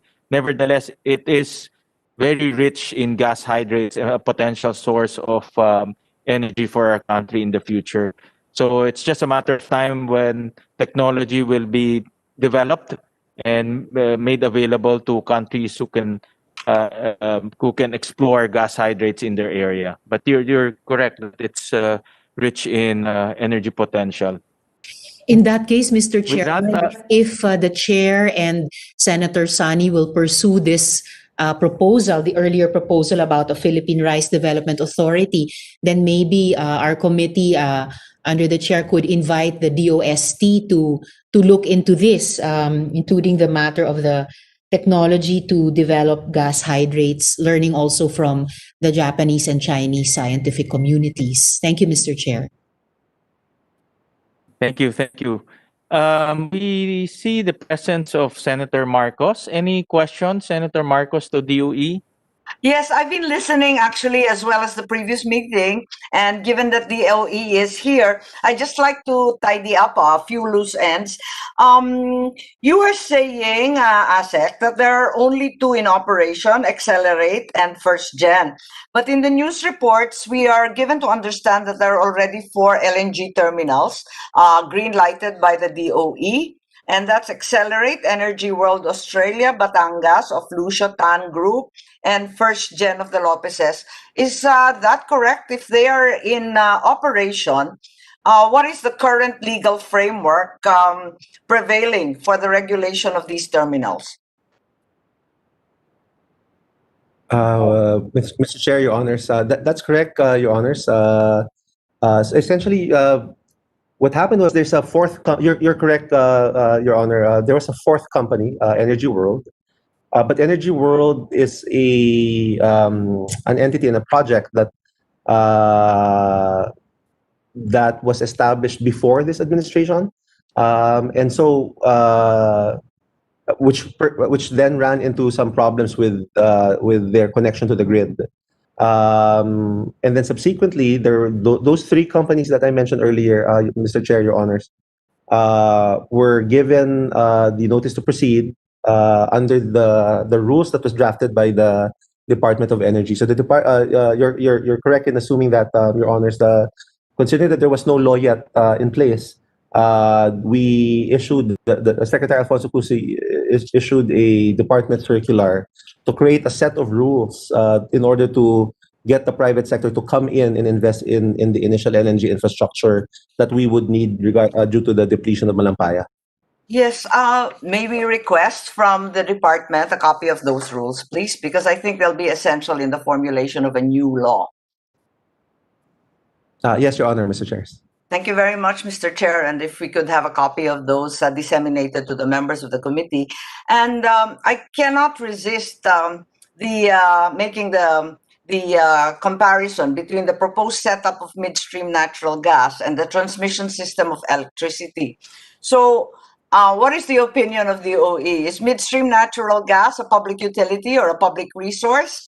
How should it be classified in the current legal framework, and how are we looking at it in the regulation of DOE? Are all the approved terminals compliant with the foreign ownership requirements of both the Constitution as well as the municipal laws? So, Your Honor, Mr. Chair, when responding to the question of Your Honor, in our understanding of what a public utility is, under the Constitution and of course under the Public Service Act, and as we mentioned earlier, unless that is amended, the way we understand the application of the definition of a public utility to the midstream and downstream sectors of natural gas.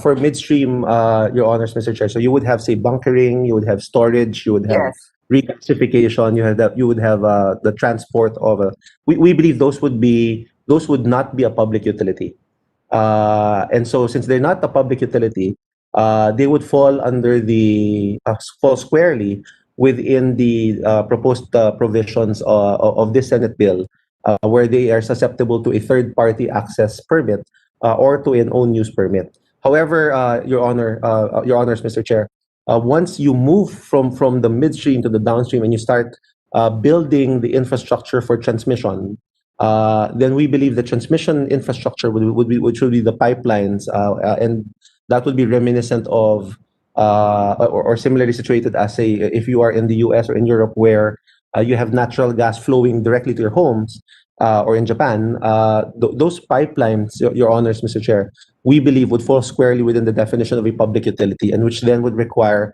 a congressional franchise, and which would thus be whose ownership would be limited by the Constitution. Your Honors, Mr. Chair. Yes, that's a slippery slope between the, as we know, the midstream and the downstream. So perhaps we can derive from the DOE clear-cut definitions and inclusions of each category. Because according to the proposal, also, the DOE may establish a national gas transmission system operator, like the NGCP again. Is this absolutely necessary, and what's the advantage of doing so when it is, after all, private investors who are going to be building their terminals and presumably transmission pipes? This is where we get into the confusion of downstream, no? Are these terminals in negotiation with each other to use common transmission facilities so that we don't get into the whole mess naman of the telcos? Anong personal opinion lang siguro ni ASEC, or if the DOE has a standing policy? Yung Mr. Chair, Your Honor. NGCP-like National Gas Transmission System Operator, yun ang tinatanong ko. What's the nature of such, and is it absolutely essential to the operation of this system? Mr. Chair, Your Honor, as based on our comments earlier, well, we do agree, Your Honors. We believe it's necessary to have such an entity, and we base that on the experience of mature jurisdictions where, in their case, historically, numerous companies put up transmission networks, and a lot of conflicts arose from how those transmission networks would be used, how the fees would be used, how the access would be used.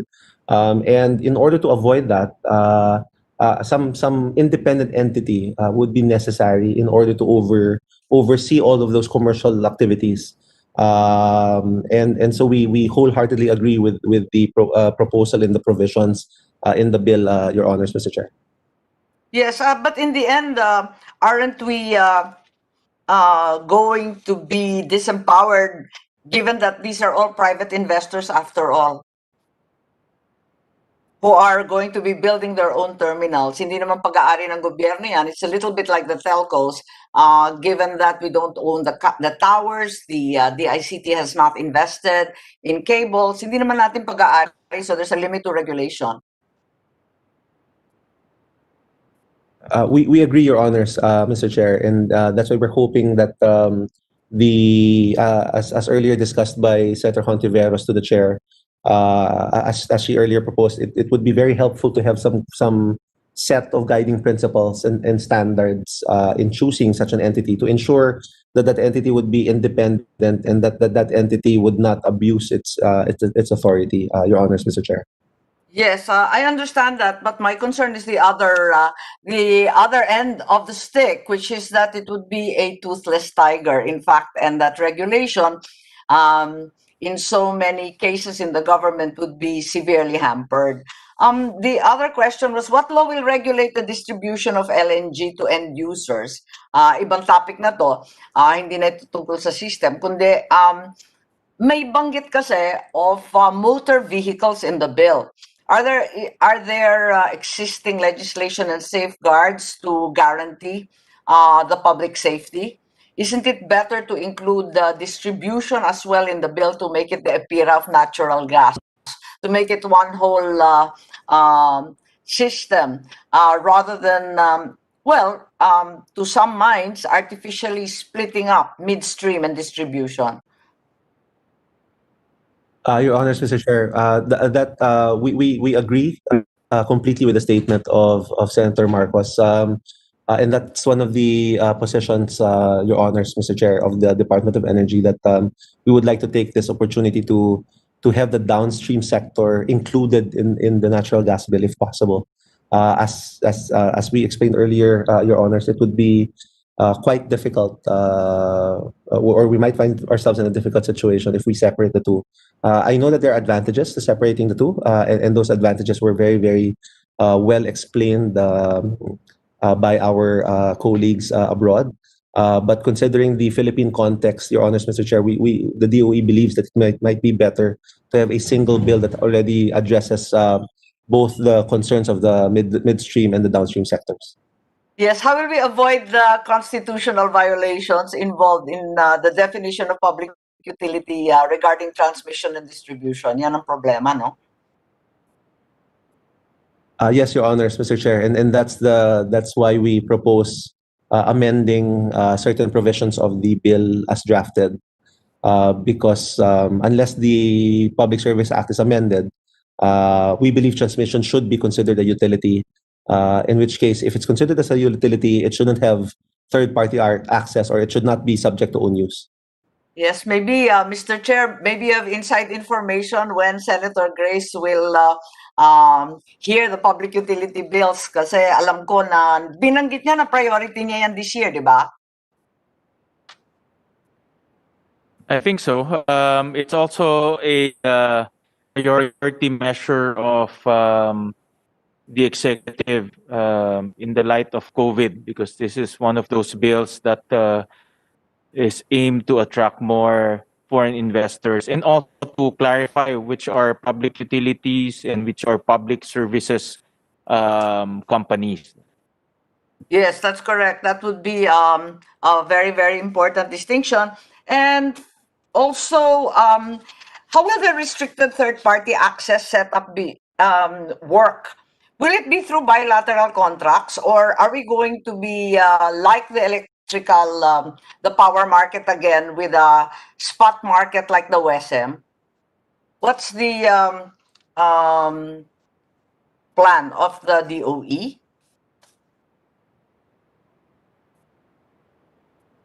To be brutally honest, Your Honors, Mr. Chair, there is no plan currently in place. It's an ongoing academic discussion, and in that academic discussion, of course, there are concerns and learning experiences that we learned from the competitive selection process, that is the regime on which is used for power, so Okay. we're still discussing, Your Honors, Mr. Chair, how it's quite difficult that we admit the difficulty, Your Honors, Mr. Chair. Yes, kasi syempre alam niyo taga Ilocos Norte ako, parati namin pinoproblema yung mga WESM at spot market kung saan kami mabebenta. At yes, if you would just update the chair and the committee when you have come to some kind of let's say study or conclusion, so that we are also sufficiently informed. Finally, almost all the approved projects seem to be in Luzon, 3 in Batangas, and then Pagbilao, Quezon, tama by Energy World, although you said that they've run into connection difficulties.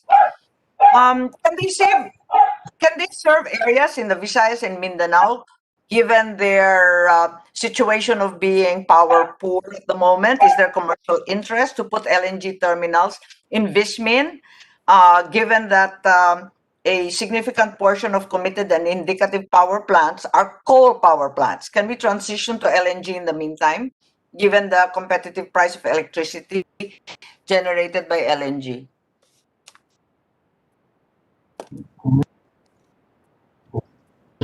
Your Honors, Mr. Chair. Halos lahat Luzon.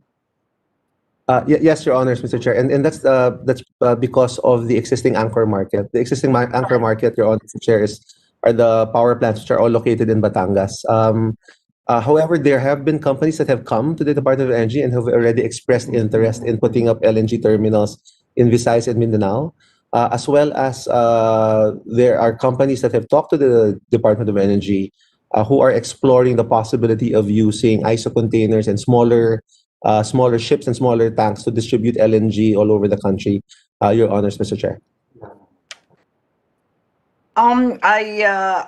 It's a matter of great concern to me that there are more and more coal power plants in the Visayas and Mindanao areas, when in fact they are being deactivated everywhere else in the world to meet the temperature targets of the Paris Treaty. Will we be able to transition to LNG, given as I said earlier, the prices that are exceedingly competitive at the moment? Is there any plan in the DOE to transition to LNG after all? Yes, Your Honor, so Mr. Chair, we wholeheartedly agree. And in fact, as announced by the Secretary previously, there will be a moratorium on there will be an effect on the moratorium on coal. We believe that LNG is not only a bridging fuel for the future. We believe it's already a bridging fuel now. And so we do look forward to expanding the use of natural gas, not only in the power sector, Your Honor, Mr. Chair, but hopefully also in other industries.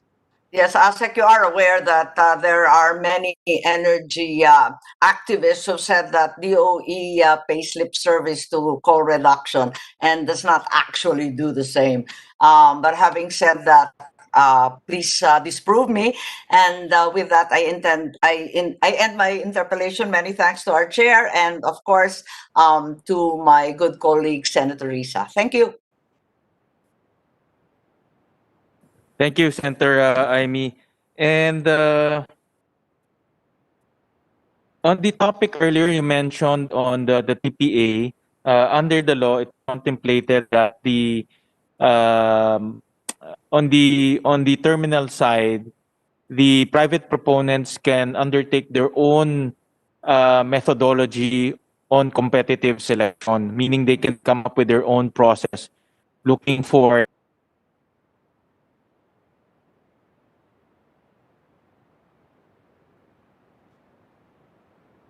to conduct their own modality in terms of competitive selection or bidding, for that matter. But I have a few more questions to DOE, but we move on. We will move on to ERC, which is a very important entity in this law. So we turn over the microphone um, to attorney Director Sharon Montanier. Yes, good morning, Honorable Chair, and to Honorable Senators Risa Hontiveros and Amy Marcos, and to everyone, good morning. Yes, we submitted our comments in a matrix format, Your Honors, but let me just point out those important points in the matrix. First of all, honestly, Your Honors, we were a bit confused with the delineation, and there is a gray area between the midstream and the downstream. The proposed bill defined end user as referring to any natural or juridical person requiring the supply of natural gas in its original and liquefied form for resale or its own use. Um, it includes power generation plants, industrial and commercial establishments, eco zones, marine vessel, and motor vehicles. Now, we'd like to point out that there are, when it comes to the downstream, this is the exact definition of downstream. However, for the midstream, if we are only referring to midstream for this definition, the definition of end user for midstream is the end user of the pipe for the transmission of natural gas, but not on the use of the natural gas. So, second, Your Honors, in relation to the construction of pipelines and or any part of the natural gas transmission system, we have noted that there was no provision on imminent domain. For the distribution utilities, RA 9136 affords them the right to exercise the power of eminent domain to facilitate the ownership and possession of property needed to construct lines and facilities. And GCP was likewise granted such power in its franchise. So we just like to point that out if necessary, Your Honors. Um, Next, Your Honors, is under the function of the ERC, Section 6, the powers and responsibilities of ERC, to determine, set, and regularly review the reserve price. Okay. Now, Your Honors, in the matter of the reserve prices relationship with the CSP, since the contemplation, as we understand it, of the reserve price is that it is a ceiling for the CSP that will be conducted by the transmission system owners. Now, if it is a ceiling, Your Honors, and on the part of the TSO, when it bids out its capacity to third party, naturally it will choose the highest bidder because that is where they will gain more profit. However, in light of the reserve price, where the bid should be within the reserve price, prospective bidders will bid at the highest so as to be chosen by the CSO. And that highest will now be the reserve price. Okay, in effect, all bidders will naturally bid at the reserve price. This is true if the reserve price will be published and made known to the public. I think that's the only way that we will achieve the intent of the CSP in this proposed bill.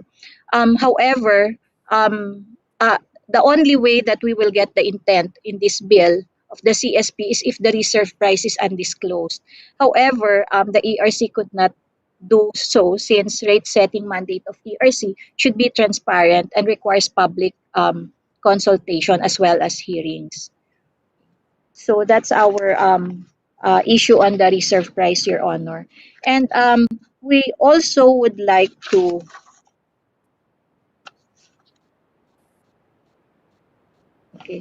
we also would like to inquire, Your Honors, if the natural gas transmission utilities are no longer required to obtain the necessary certificate of public convenience and necessity, similar to the franchisees engaged in other industries, where they demonstrate and prove their legal, technical, and financial qualifications. Will the RTPA permit issued be equivalent to the CPCN? Okay. And lastly, Your Honors, on the issue of the NGTSO that will be chosen by the Department of Energy.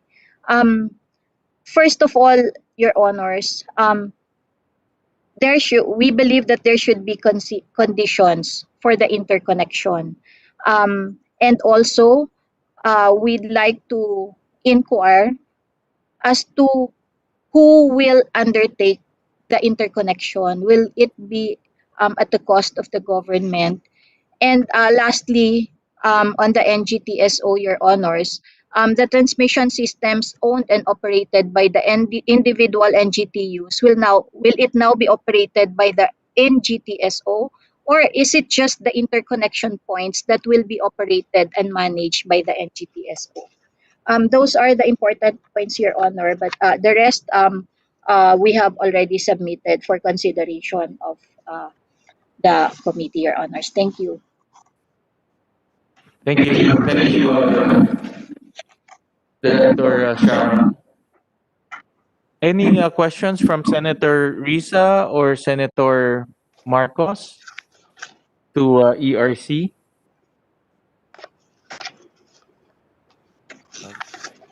Mr. Chair. If not, yes, Senator Risa.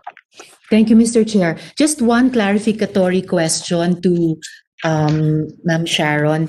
Ma'am, kung sinabi niyo pong regarding the NGTSO, yung sinabi niyong interconnection will be necessary, is this consistent with what Professor Badisi said, that early on a degree of cross ownership may be necessary?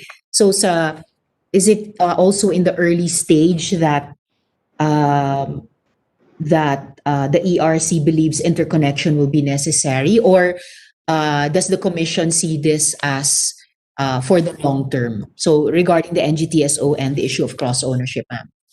Okay. Your Honors, the interconnection itself, on the issue of cross subsidy, we have not covered it in our position paper. However, Your Honors, I believe there is a need to early on identify already the conditions for interconnection. When should interconnection be done? When is it right for interconnection? Because the transmission system operators will have their individual pipelines. And to interconnect these individual transmission systems, the very question really is who will interconnect, who will shoulder the cost or bear the cost of interconnection. When should it be interconnected? If only one single, like the point-to-point connection in the electricity sector, if it's a single owner for the benefit of a single end user only, the end user bears the cost. But if it becomes a common and used by several end users already, then it will now be transferred to the Transco. So those should be clearly included in the bill, Your Honors. So by that you mean, ma'am, that you're not, I misunderstood earlier. So you're not talking about cross ownership. You're talking about No, Your Honor. yes, ma'am, occasional or seasonal interconnection, and then the costing for such interconnection. Yes. Thank you, ma'am. In that case, any idea po what rate setting methodology will be used Earlier, for example, I asked ASEC Pulido about cost of service methodology. What methodology or methodologies is the Commission considering? Your Honors, before we have submitted our comments, we've done initial research, and most jurisdiction use cost of service. Use what, ma'am? So it is still subject to further study, ma'am. Sorry, ma'am, I didn't catch that. Most jurisdictions use what? Cost of methodology? service, Your Honors. Okay, ma'am. Okay. But it will still be subject to further study of the ERC as to what pricing methodology will be used. Okay. Salamat, ma'am. Maraming salamat, Mr. Chair. Thank you, ma'am. Thank you, Senator Risa. Director Sharon, I have a few very basic questions, no? And this deals with concepts. Number one is in the bill, it's written there that the terminal will be regulated by DOE, and the pipeline, no, which is the transmission and the distribution, will be regulated by ERC. What's your opinion on this? Your Honors, we've actually structured our comments to that effect. So that other provisions which referred to the transmission under the DOE's duties and responsibilities, powers and functions rather, we clarified it that we are only going to regulate transmission as it was the intent of the bill, Your Honors. However, we have also raised in the setting of rates because there was no mention of who will set the terminal fees. But it is our understanding that the powers and functions of the ERC will only be limited to the transmission, and that will be the transmission fee and the NGTSO fee. Do you think this is an efficient setup, that the terminal will be regulated by DOE and the pipeline and the transmission will be regulated by ERC? Do you think this is an efficient setup, or do you think this is a confusing setup? Because if I'm a proponent and I have both the transmission and terminal, which I think will happen in the initial phase, I'll be talking to two agencies. No? So in your opinion, do you think this is an efficient setup, considering that this industry is in the infancy stage? Apologies, Your Honor, I could not comment since we have personally have no experience on this and even the oil. I just have experience on electricity, but we'll look further into that, Your Honor, and we'll give our comments on whether it would be more efficient to just put it under ERC on one agency only, both for the terminal and the transmission. But initially, our comments really is on the transmission as the ERC's jurisdiction only. Yes, please give us your comments. And also, I know in your position paper, you have a lot of comments, clarificatory in nature. The other ones is query in nature, meaning asking for the intent of the law. But in the same manner, being a regulator, please suggest to us what will be the most efficient and industry accepted practice. We also will rely on your suggestion in putting clarity in the bill and making sure that that the intention of the bill is very clear to the private proponents. What we don't want is to sow confusion. No? What we want is to create clarity, greater clarity. Yeah. In the same manner, Director, you're correct in the sense that this will be a new activity for ERC, meaning the regulation of pipelines and distribution, the distribution sector. I want to go into the capability of ERC. No, how long do you think ERC will take to develop that regulatory capacity in terms of regulating transmission and distribution? Number two is how much do you need, you think, and what type of talent, manpower do you need, and setup within the ERC do you need? This is no doubt, no, ERC is well knowledgeable about electric power. That's not that's already a given. No debate on that. But in terms of natural gas, especially distribution and transmission, that is something that you will have to learn. No, but I truly believe the concepts are more or less the same, and you have the technical capability. But I want to discuss with you that capacity building. No, what type of setup do you need? What budget do you need? And how long do you need to get that up and running? Your Honors, initially for purposes of determining if the initial 50 million budget under the proposed bill is enough for the ERC, we have initially developed an organizational structure based on our powers and functions under this bill. And we have submitted such, Your Honors, to the committee, and it is just one service composed of four divisions, which is the Compliance Monitoring and Standards Division, the Adjudication Division, the Rate Setting Division, the Licensing and Permitting Division, with a total staff complement of 44, Your Honors. And we have estimated the cost of setting up this organizational structure, the initial organizational structure, given the current level of salaries of ERC staff, which was last updated or increased in April 2018. And also the current prices for the MOOE and the capital outlay budget. And we came up with 41.93 million, Your Honors. And just to stress that this does not include any updating of salaries. We have we have requested for salary adjustment with the Office of the President, the inflationary increases in the costs under the MOOE and the CO, and any additional staff complement because this is just an initial study, should we need more. And we believe that there should be a rigid training for the staff because this is entirely a new industry. For training cost alone, we have identified trainings which ranges from 117,000 to 247,000 per staff. And so, Your Honors, we believe that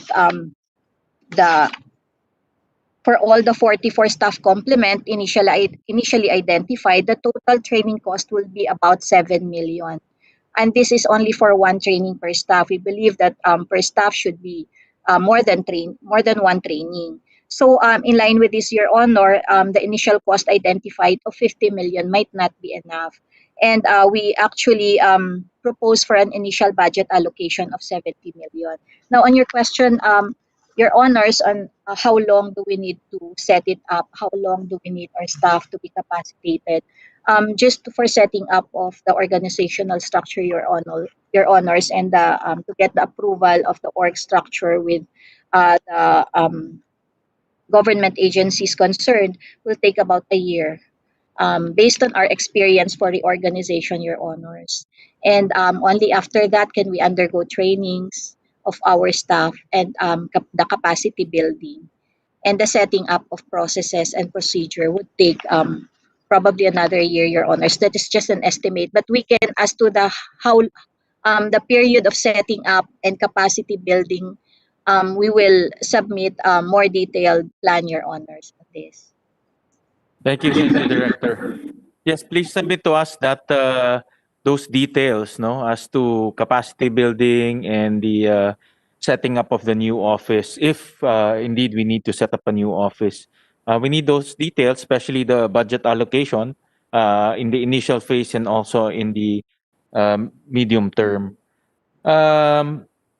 Another question, Director, and this is very important. Now, you mentioned that the delineation between the midstream and the downstream is quite confusing, and also I would assume that the delineation of you're also pertaining to the delineation of responsibilities between the DOE and ERC.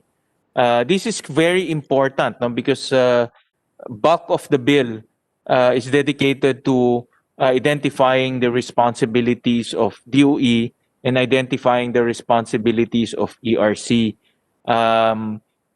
Please tell us which of those responsibilities, powers and functions, particularly, is confusing to the regulator. Because during the technical working group, we will definitely make sure that the delineation is very crystal clear.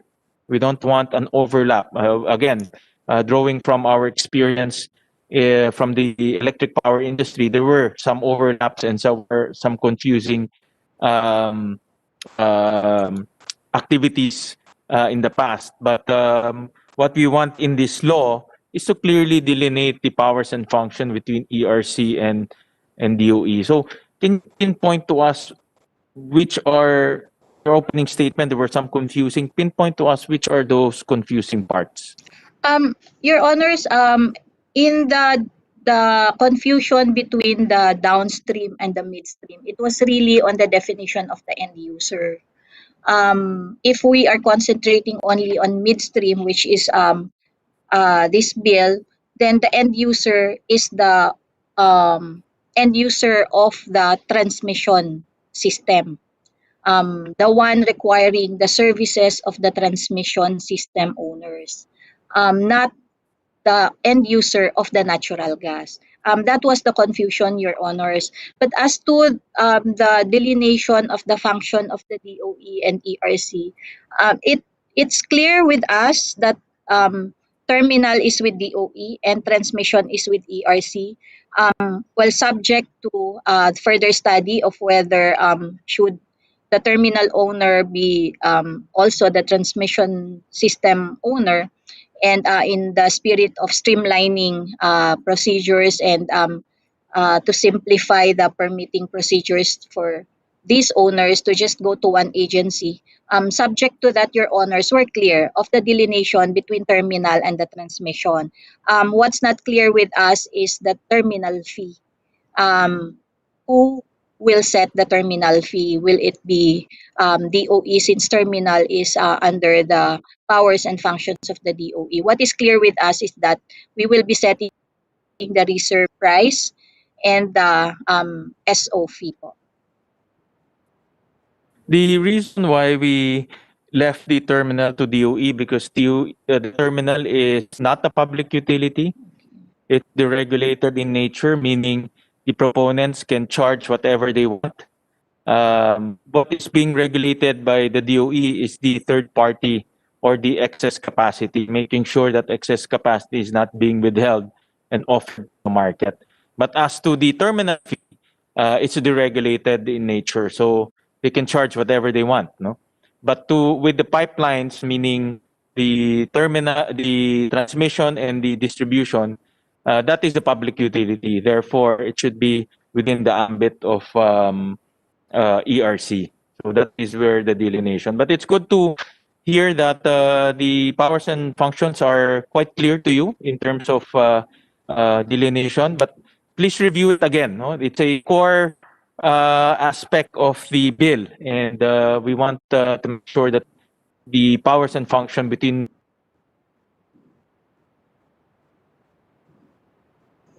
no overlaps or confusion. So with that, thank you, Director. Thank you very much for your presentation. Thank you, Now Your go to Mr. Chair, thank you. from, We now from the go DOE. to Mr. Chair. yes, Director Rino. Sir, since you have requested ERC to submit, but in our case we have already included the proposal on the delineation between the function of the DOE and ERC. May we just reiterate so ERC can hear it firsthand when they design their proposal. Mr. Chair, our proposal, rather than divide the function by structure, meaning regas terminal versus transmission, our proposal is we divide it by regulatory framework. So what we focused on is, for the DOE side, we focus on the development plans, supply, and standards setting. These are the major supposed to be in what we see in the future of what we should be doing at the DOE. So it's about the development plans. We establish, we become accountable to developing the industry in terms of the facilities, including standards, corresponding standards for product, facility, and safety practice, including, of course, our function to regulate the supply, ensure the security of the supply.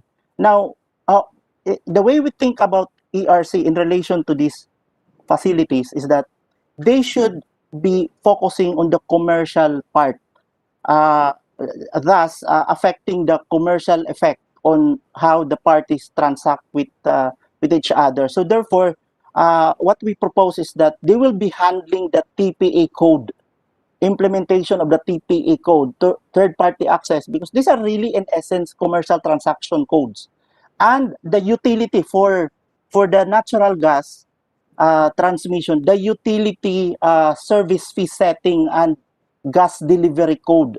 So meaning the code consists of the setting of the price and the performance of the utility operator. So these are really the basic codes as it is drafted now that are needed. So that's how we rather look at the subdivision of functions. We look at it as in terms of regulatory frameworks rather than a structural division. Meaning sa kanila yung maka-cut off kasi, Mr. Chair, yung flow din ng aming function, including the ERC, when we finally implement both at the same time. May mga info kasi na kailangan din tumagos dun sa NatGas.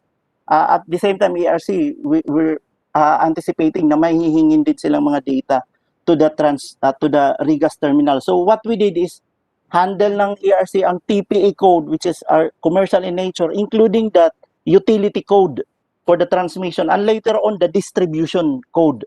Kami naman po sa development ng industry, including corresponding standards, including yung security ng supply.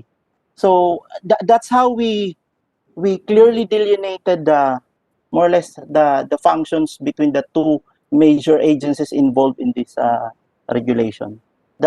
Thank you, Mr. Chair. But Director, insofar as the terminal is concerned, no, for example, in your concept, will the ERC promulgated TPA code be applied to the terminals? Yes, Mr. Chair. In our proposal, the TPA, the access should be on the regas terminal, because these are ideally not considered public utility. Now, when we look at transmission with franchise, these are considered utility. So, as elucidated earlier by ASEC Pulido, since it's within a franchise conditions, utility po siya, and should be governed by not TPA code but a utility code.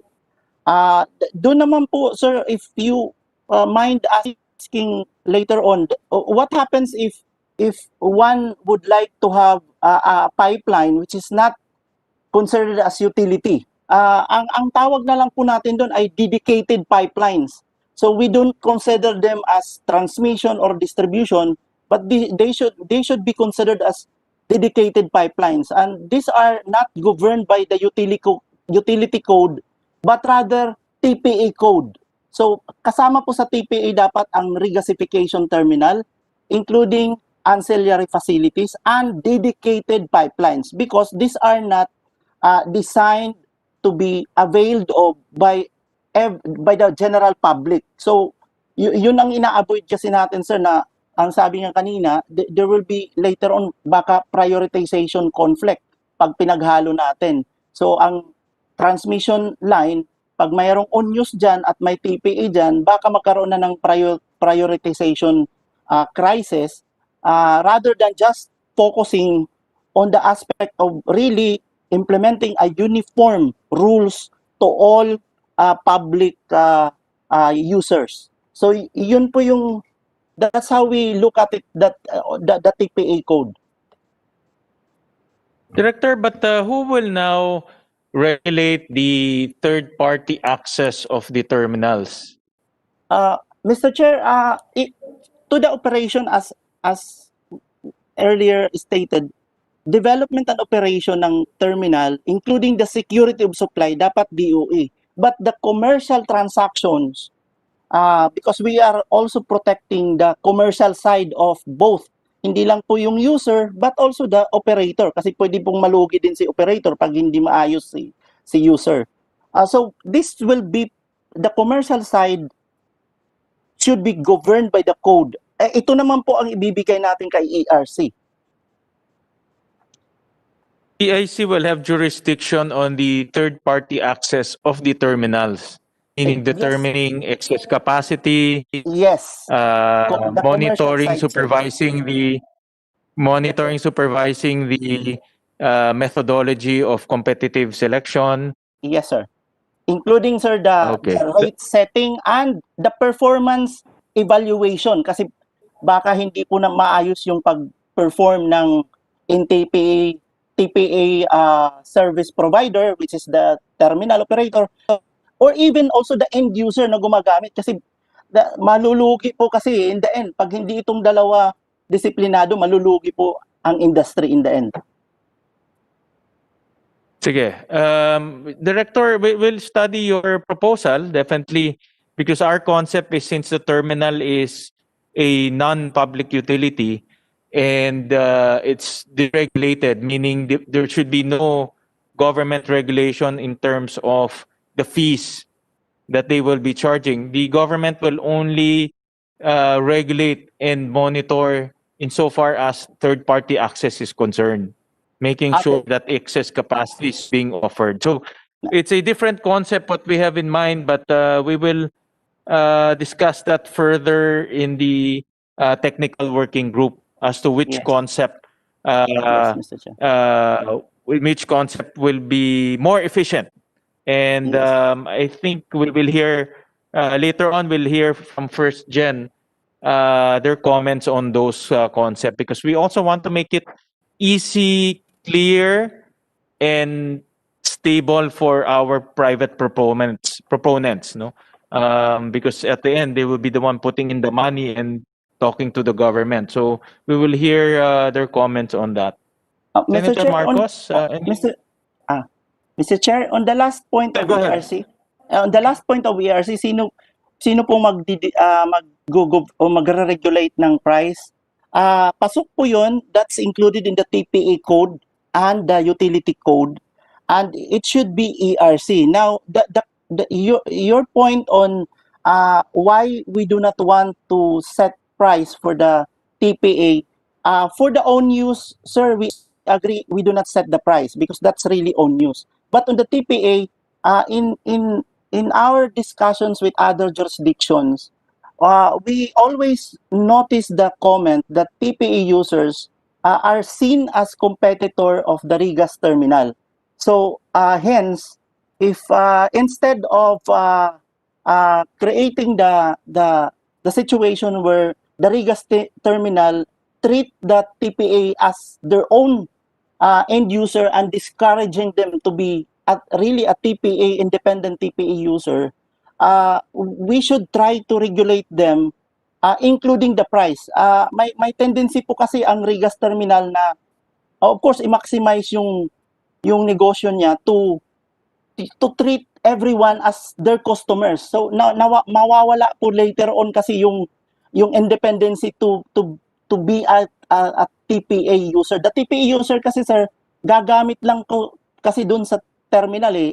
So alam na po natin yan na magkakaroon po ng conflict of interest dyan deep inside doon sa owner ng Rigas terminal. So that's why we want to anticipate the protection of TPA users even to the pricing, kasi pwede niyang abusuhin din sa price para ma-discourage ka nga at doon ka na lang bumili sa kanya ng gas. So that's That's the reason na isinasama pa rin po namin talaga ang price doon sa TPA, even in the TPA. Understandably sa utility, klaro na po doon na price po is regulated. But even in the TPA, we're encouraging the committee to consider na i-regulate po natin because we also need to protect the TPA users.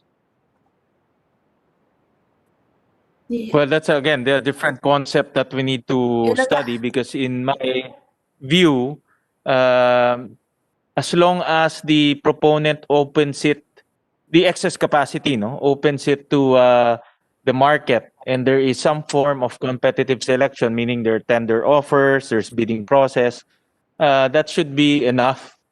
Because what we don't want is for government to regulate a unregulated industry or a market-driven industry in this case. So that's a different concept, but we will definitely tackle that during the technical working group, no? Because what we don't want again is it's overreaching for government to government keeps on regulating, and we don't want a regulatory overreach in this case. Senator Marcos? Yes, Mr. Chair, I just needed clarity. You referred to two concepts, the concept of the bill versus the concept referred to by Mr. Abad. Can we just run through yung sabi mo, the original concept natin in the bill is who regulates what po? Just for our own... In the concept, in the bill, Senator Marcos, the terminals will be regulated by DOE insofar as third-party access is concerned. Yes. Making sure that the excess capacity is taken up by third parties. The pipelines, meaning the transmission and distribution, that will be regulated by ERC insofar as TPA, third-party access, as well as rate setting. So magkahiwalay siya. Because ERC only regulates public utilities. Kaya nga. And that's why we have to remove the terminal. Right. Because the terminal is not considered a public utility. No, there is free market in that sector.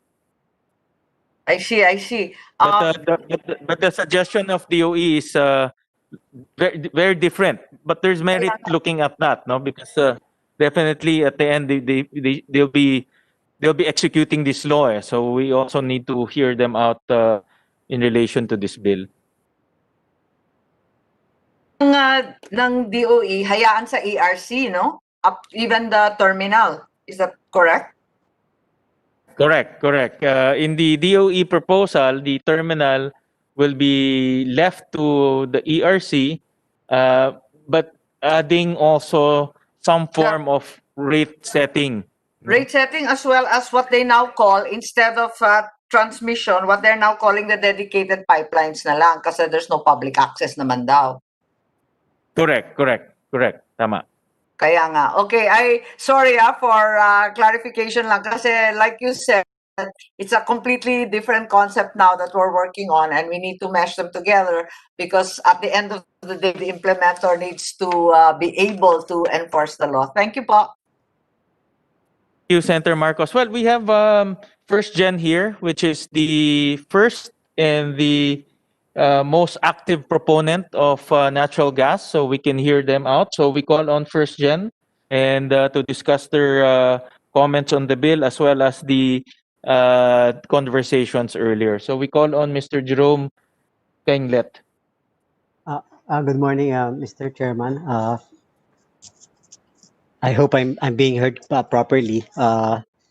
Yes, very clear, Jerome. Thank you, sir.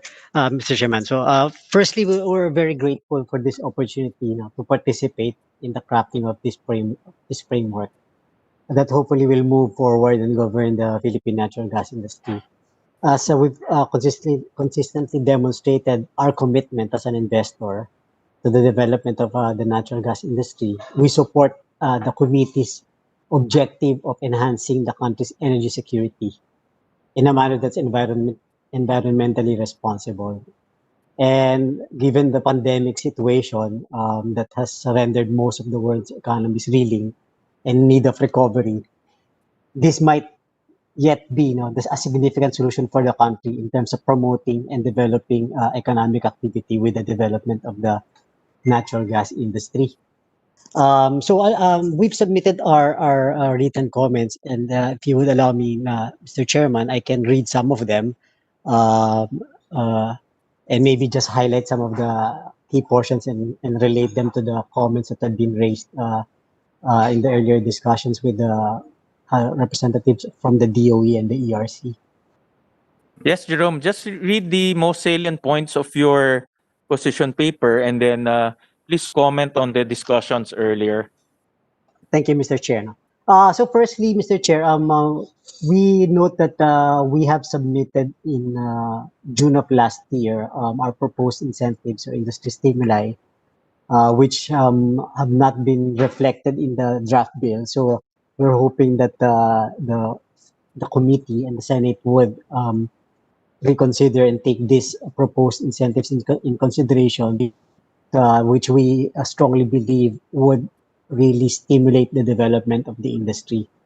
We have submitted this before, where I'm not going to discuss them again one by one. I just request for reconsideration by the committee on this specific proposed incentives and stimuli. Jerome, can you on the incentives, no? Because this is a very important component of your position paper. In summary, no, you don't have to go into details. Please put on record what are those incentives that you need in order for private proponents like yourselves be motivated to put in the investments and take on the risk. Okay, thank you, Mr. Chairman. So firstly, we were proposing to have, we were looking at how Malampaya was developed back in the late 1990s. At the time, it was recognized the amount of investment that would be needed to develop the field, and in the Malampaya gas to power development program, that subsequent developers needed to make sure that there would be users of gas.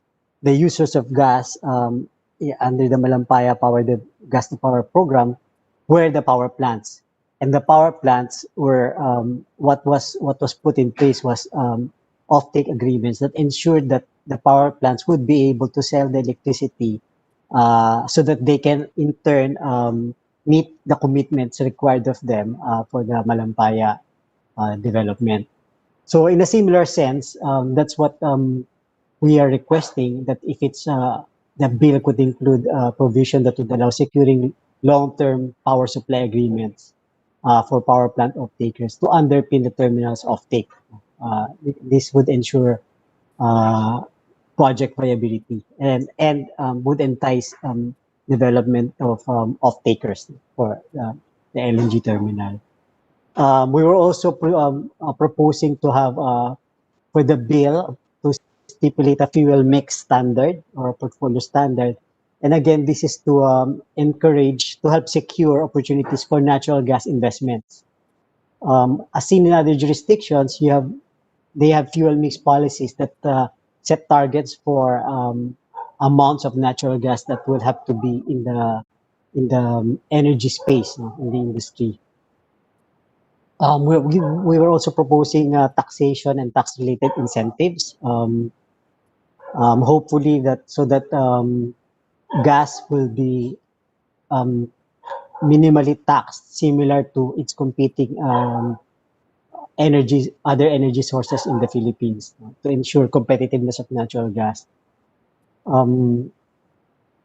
We also proposing that industries that would like to transition from their current energy supply to natural gas use also be given incentives, such as, for example, allowing their investments to convert their facilities from whether coal-fired, LPG-fired, or oil-fired to being natural gas-fired, to allowing their investments to be tax-deductible, for example. So this would also help encourage, because that would be one of the major hurdles for industries that who appreciate the importance of natural gas and how it can help alleviate our burden on the environment, but might be challenged in terms of cost. So hopefully, having such provisions would make it easier for them and encourage more and more people to use gas, because the intent of hopefully this would also help help achieve the objectives of the bill, which is to expand the use of gas beyond just power generation. We were also proposing that capacity and reserve markets be developed and be stipulated in the bill. No? This is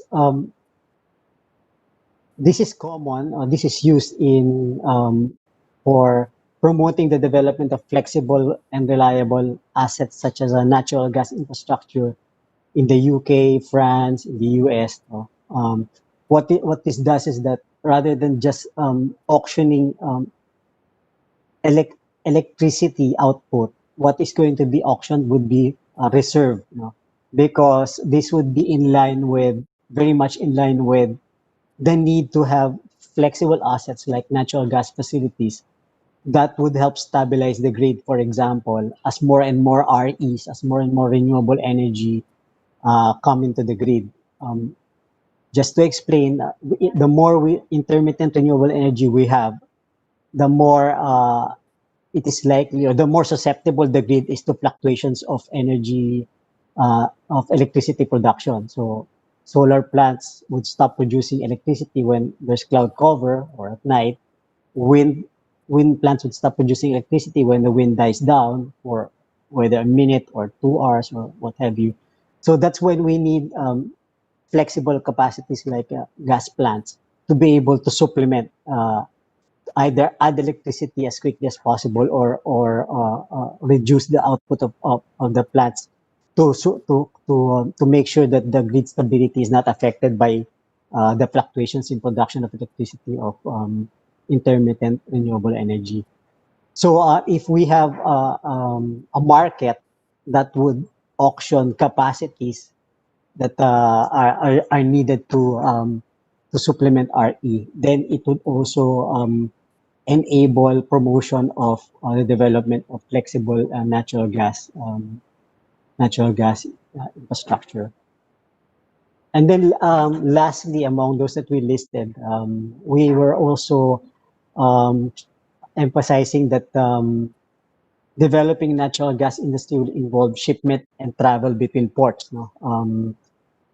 And that would include, for example, as asked earlier by Honorable Senator Amy Marcos, no, about enabling the or having LNG available also for Visayas and Mindanao. So if we have a big terminal in Luzon, then the way that we can deliver LNG to Visayas and Mindanao would be through say small scale vessels.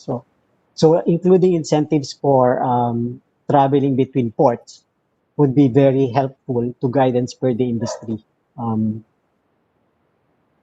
Hopefully, this would also help fast track the development of the Philippines as an LNG trading and transshipment hub within the Asia Pacific region. So those were the incentives that we proposed back in June, and which we hope the committee would reconsider including in the gas bill. Now we do have other comments that are more specific. Maybe some of them would be more appropriate for discussions in a technical working group venue. But I'd like to highlight some of them, which may be a lot more more dealing with concepts and principles. First one would be on Section 20 under transmission of natural gas. This mentions that the ownership and operation of a natural gas transmission system shall be considered a public utility and shall require a legislative franchise. But the bill also recognizes the need for own use. In fact, there are provisions, for example, for own use permits. So we would like to seek clarification as to which facilities, which transmission utilities would be required to get a legislative franchise. So and this is consistent also. This also relates to the comments earlier of Director Abad about own use. No? As you may hopefully appreciate, it is likely because we have practically zero infrastructure. We practically would be starting from scratch. The likelihood is that proponents who would develop the LNG terminal would also need to develop the transmission system or the dedicated system, at least, to deliver gas to their off-takers, to their anchor off-takers. And if there would be, so in these instances, the own use concept of a proponent developing an own use pipeline to transport gas to its power plant or its customers, whether it's power plant or whether it's industrial facilities. We would like to suggest that such own use pipelines would not be required to secure legislative franchises. Own use, those that would require a legislative franchise would be those pipelines that are specifically set up to serve the various requirements of various industry players, and not those that are put up for own use, which is very, very important to encourage investments, in new pipeline systems and in the LNG terminal and their off-takers. The next comment we have is on section 24, on the natural gas transmission system operator. Actually, this is more a clarification rather than a comment. We'd like to understand how and when the interconnection of natural gas transmission systems and the assignment of a single NGTS will be carried out. So this is similar to the comment earlier of Director Montaner of the ERC. We'd like to understand, for instance, what standards would apply to support a determination that an NGTSO is necessary. How will operation and management of the transmission systems be centralized? I think if we were, a lot of comparisons are being made earlier on the electricity industry, but there's a big difference between the situation at the time when EPIRA was passed, because at that time, the infrastructure for transmission and distribution of electricity was already there. And it was, there's an extensive infrastructure that was then being developed by, that was then under the operations of the National Power Corporation. When EPIRA was passed, what was stipulated was to have a service, a system operator which would take over the operations of the transmission facilities. But in the case of the natural gas industry that's being contemplated under the draft bill, we still do not have that extensive transmission system. And so the likelihood is that developers of a terminal would also develop a dedicated pipeline system so that it can also so that they can serve the requirements of anchor markets that are more likely developed by themselves as well or their partners.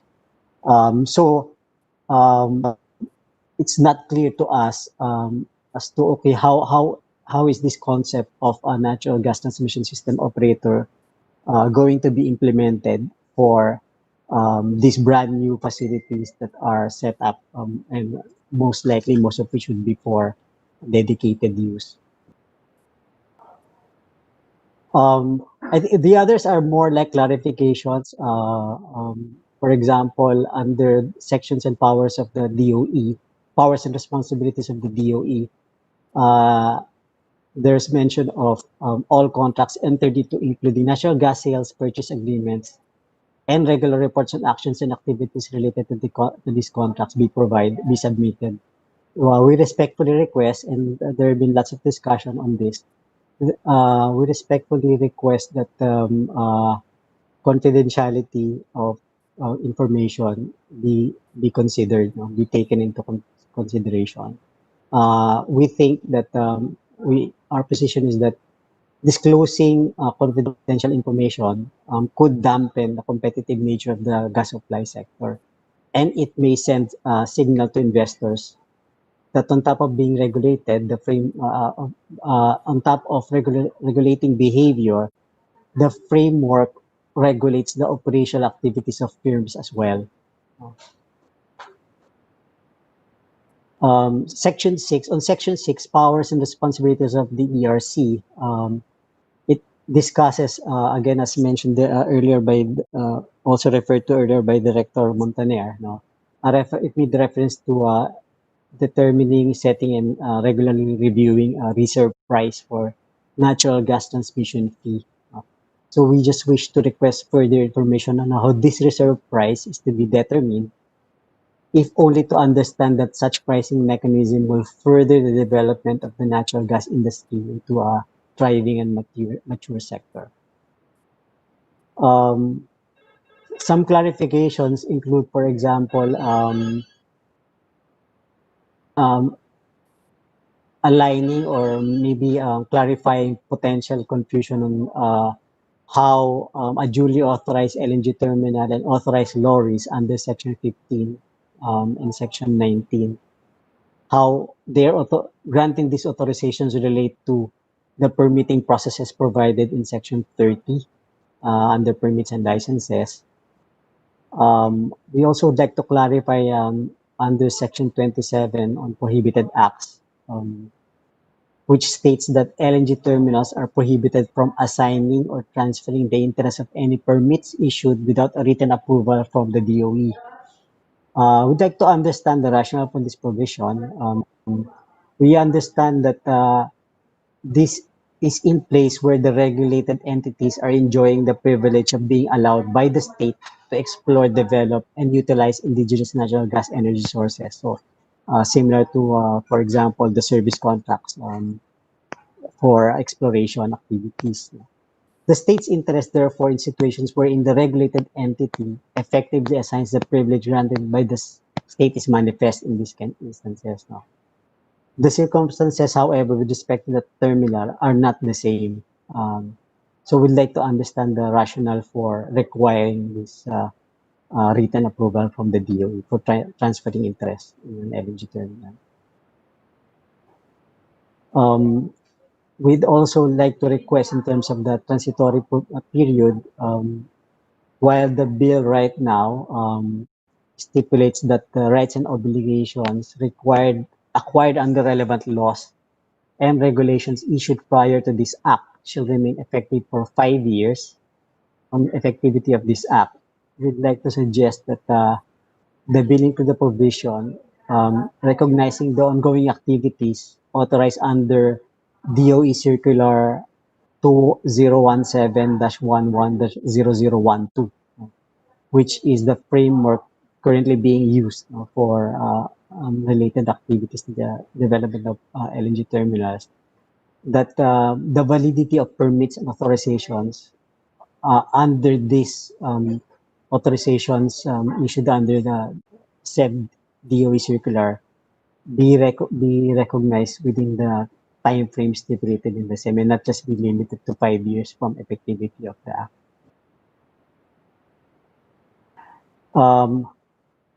Other clarifications would be in the definition of supply. We'd like to, the way supply is defined now, right now, could lead to confusion in how it's being used in other provisions of the contract. So we propose simpler, other provisions of the bill. So we proposed simplified the supply definition, which was picked up from the Singapore Gas Act Chapter 116A. We'd also suggest that the term aggregation be defined as well, because while there's a definition for gas aggregator, there's no definition for aggregation, and aggregation is used several times in the bill. We also wish to clarify, or we also wish to um, seek clarification on users. Maybe it's also because there's no definition for users, but it's also used a lot in the bill that we might have to we might need to have a definition of um, uh, uh, sorry, in section 4 paragraph 0, the natural gas industry participant provides the language that natural gas industry participant refers to the supplier, importer, or aggregator of natural gas, users, owners, or operators of energy terminals, users of natural gas transmission systems, and natural gas transmission utilities, and users, owners, or operators of authorized lorries and other specially equipped motor vehicles, ships, and marine vessels utilized to transport natural gas. Users is not defined. So we wish to clarify this definition to the extent as to users have been used. Thank you, Mr. Chairman, for the opportunity. Those are our comments to the draft bill that we respectfully submitted to the committee. Thank you, Jerome of First Gen. Any comments from Senator Marcos or Senator Risa, or any reaction, any questions? Thank you. That is very clear cut, and I'm familiar with First Gen's operations. Thank you, Mr. Chair. Thank you, Senator Marcos.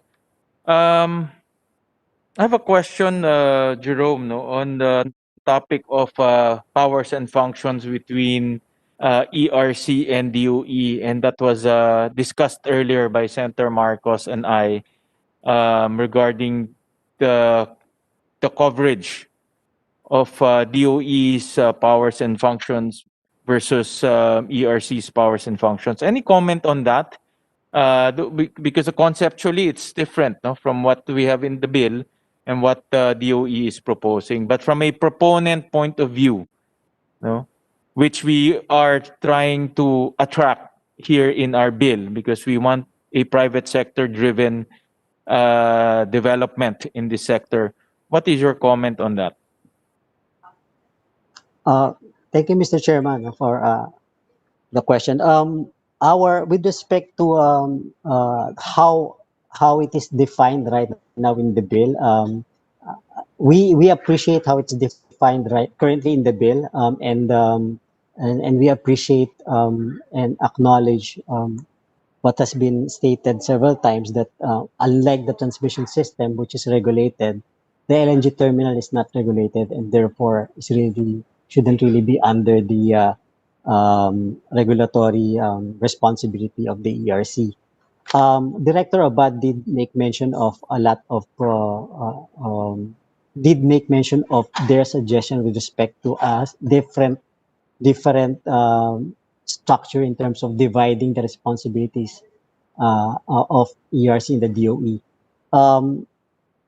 If I may, Mr. Chairman, if you can please if we can be given the opportunity to look at the specific proposal so that we can more appropriately comment on the same. But as it stands, with respect to how the functions are delineated under the bill, we have outside of those clarifications that we raised, we understand how it's the two agencies' powers and functions are intended to be divided, and we don't have any specific concerns on those outside of the clarifications that we raised.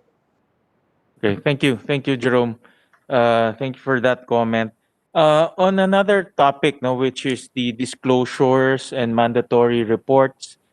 This morning and the last hearing, we discussed it very intently, no, on the level of disclosures, the level of reports, the level of confidentiality when it comes to submissions, as well as what can be publicly consumed. Any comments on that? No, because I know this is a very sticky point it's a very sticky point with proponents and also with government. No? So any comments on that in regards to with respect to what is written in the bill right now? Mr. Chairman, we don't have any comments with respect to how it's stipulated in the bill right now. Our if But I did hear the comments and the positions stated earlier by DOE Assistant Secretary Pulido and also DOE Director Rino Abad. We would like to we appreciate that there has to be balance, and this is something that was echoed or that was highlighted even last week by Attorney Badisi of the CLDP, which we share and we share that view. With respect to what's being proposed, again, with hopefully with your kind indulgence, we would be given the opportunity to look at what's being proposed and so that we can comment on this as well. But again, with our hope is that the confidentiality and of information and distribution of confidential information and proprietary information be taken into account and be respected. As you hopefully it's appreciated as well. No? The gas industry, it's not like the gas industry is an industry in isolation. The gas industry is part of a bigger energy industry which has competitors that are not necessarily participants in the gas industry. So you have power suppliers, energy suppliers that, for example, use coal, or energy suppliers that use other fuel. If confidential information from natural gas industry participants are shared with the public, but those of its other competitors in the industry, those information from the other competitors in the industry are not, then it puts the natural gas industry participants into competitively disadvantaged position. So hopefully we can get alignment in that respect as to the treatment of all of the competing industries. Thank you, Jerome. Thank you very much for sharing with us, and feel free to send additional comments, especially on those sticking points that we discussed during the last hearing and today. Again, no, you're the only proponent entering this sector, and you're the most active. That's why it's good to learn from your experience and to make sure that the private sector will not be overburdened with so much regulation and with so much requirements.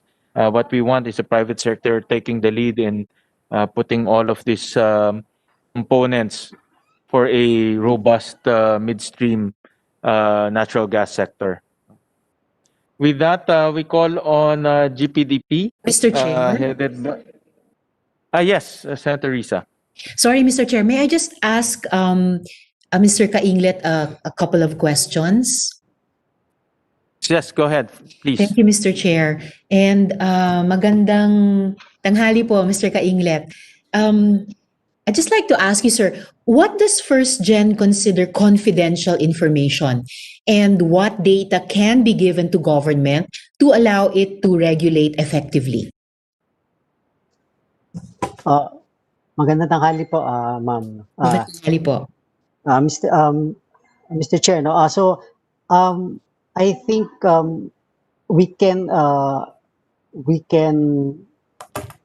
we certainly would support what was being suggested in last week's hearing by CLDP and also by Herbert Smith Freehills, which is information that are needed to make sure that the market is operating efficiently.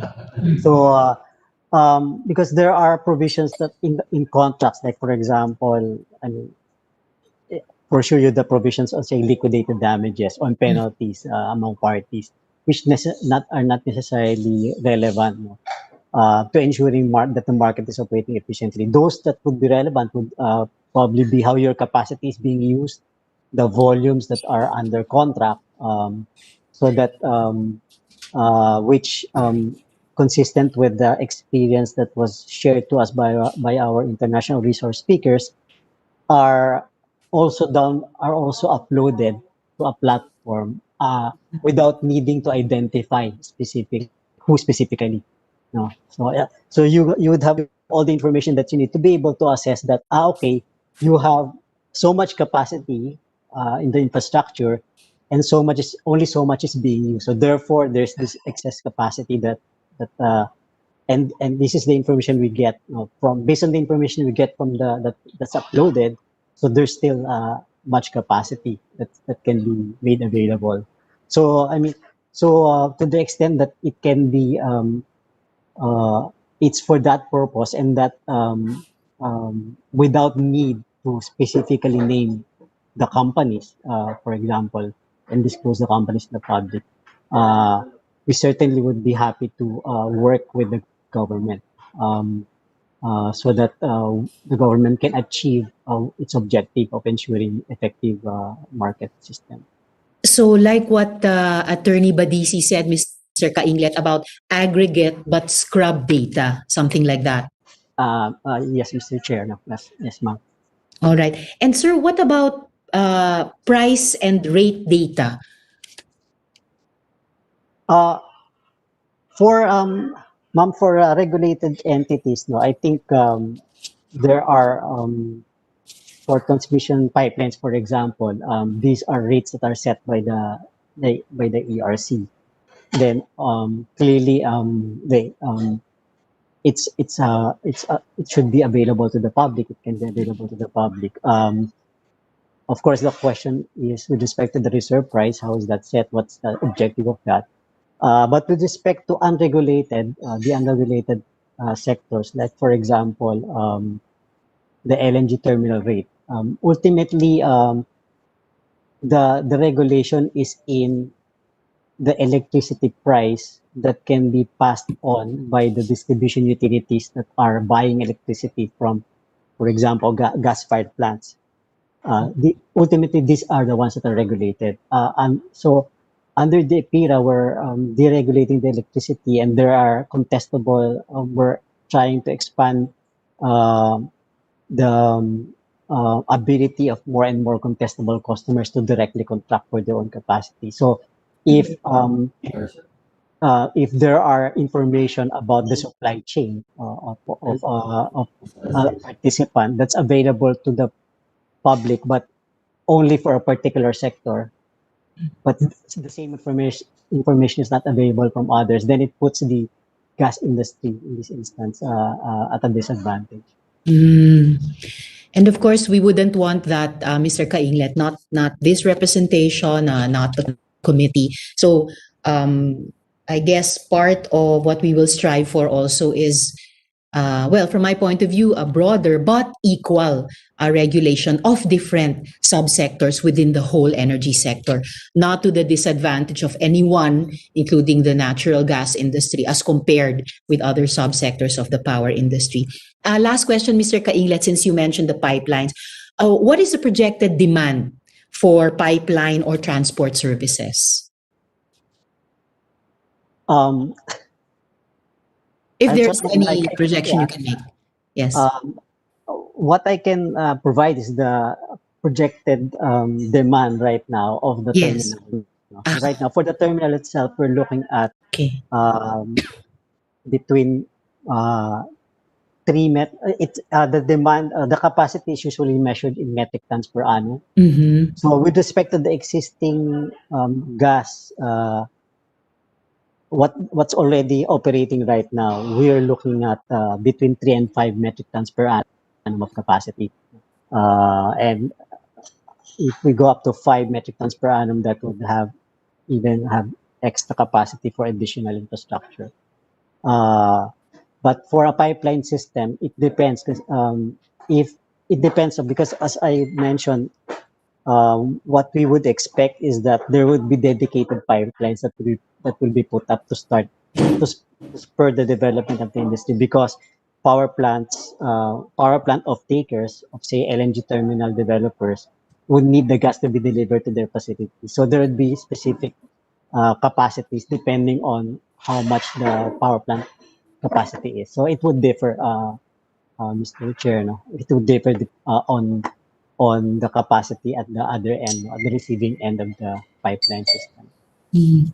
Thank you, Mr. Kainglet. And of course, since we're talking about demand, I guess another factor would be the appetite, no, for natural gas, not just among other market direct participants, the investors, the proponents, but also the end users, the consumers. So I think another very interesting aspect of developing this nascent industry as more education also goes out about energy issues among our people. So thank you, Mr. Kainglet, and thank you, Mr. Chairman. I hope I'll also have the chance to ask that same last question of DOE, or maybe if you would allow, Mr. Chair, if DOE could answer it also now, right after Mr. Kainglet. What is the department's projected demand for transport or pipeline services?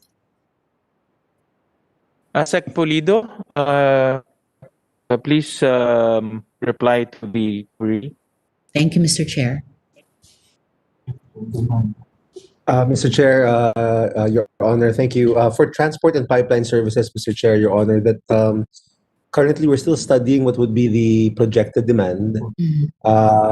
We still don't have a fixed figure for it. Overall, we agree with what Mr. Kainglet said. The initial demand for the anchor market would be between 3 to 5 MTPA. But for that specific sector, Your Honor, Mr. Chair, we would still have to get back to you on that. Thank you. All right. Thank you, ASEC. We'll just wait for that in the committee. Salamat po, Mr. Chair. Thank you. Thank you. Next will be GPDP, represented by Dr. Rizalinda De Leon and Dr. Ramon Clarete. Good afternoon, Mr. Chair and Senators. We would like to thank you for this opportunity to participate in this bill. The GPDP is a project funded by the U.S. Department of State, just for the information to the others. We are to provide the technical assistance to DOE in regard to the implementation of the Philippine downstream natural gas regulation. Sorry. So, yes. Dr. De Leon, can you speak louder po? Medyo mahina po yung dating eh. Okay. If you can speak louder. We can hear you, but it's not loud. Okay, thank you po. Thank you. Is this? Yeah, okay? that's better. Yeah, I think Better mic po. has to be. Okay, thank you po. So our initial first comment is we would like to suggest to clarify or confirm with the DOE what constitutes the midstream. What's the scope of the midstream gas industry? Because right now in the PDNGR, that's the downstream natural gas regulation, the coverage includes the import facilities, FSRUs, FSUs, as well as the LNG ships. So that's transport and distribution already, and as well as LNG trucks. That's just something that we would like to clarify for the purpose of everybody. For the benefit of everybody. Our second comment is we would like to suggest, particularly on Section 5, to include agencies who are already included in the Philippine Interagency Health, Safety, Security, and Environment Inspection and Monitoring Team, which was convened by the DOE under the Philippine Downstream Natural Gas Regulation. So that would include the DOLE, and of course, the DILG, particularly the Bureau of Fire Protection, as well as the DOTR, that's the Philippine Coast Guard, and so on. And then finally, we had initially proposed that for administrative convenience and probably efficiency, regarding the submission of the NGT plan, as well as the selection of the NGTSO, that these be submitted to the ERC instead. However, with the clarification of the DOE earlier, we recognize that the DOE is the author and the shepherd of the NatGas plan, the roadmap.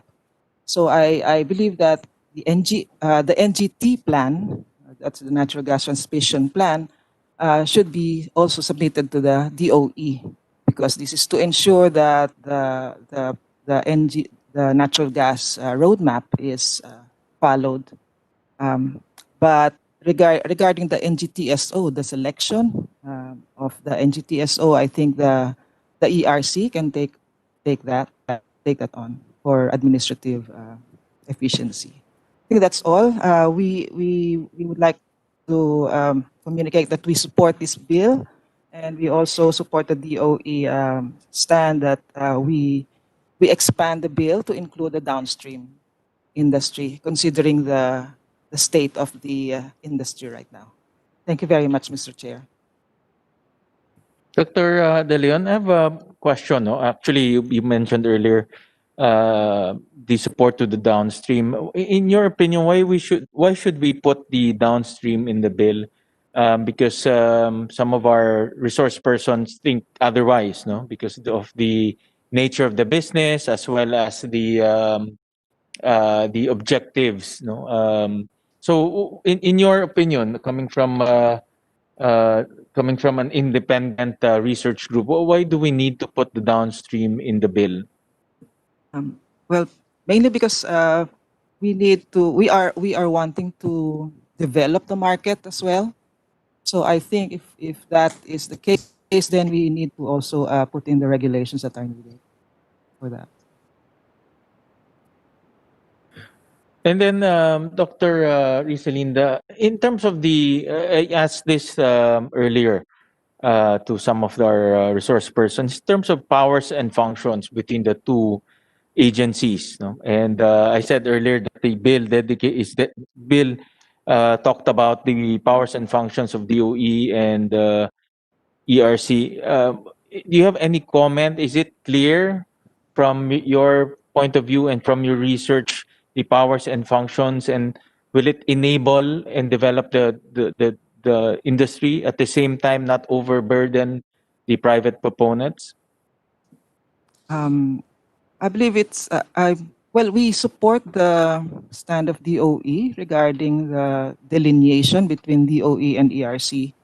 From their point of view, using the regulatory frameworks in delineating the powers and functions. I think that would be, for the long term, that would be more appropriate, I guess. Thank you, Doctor.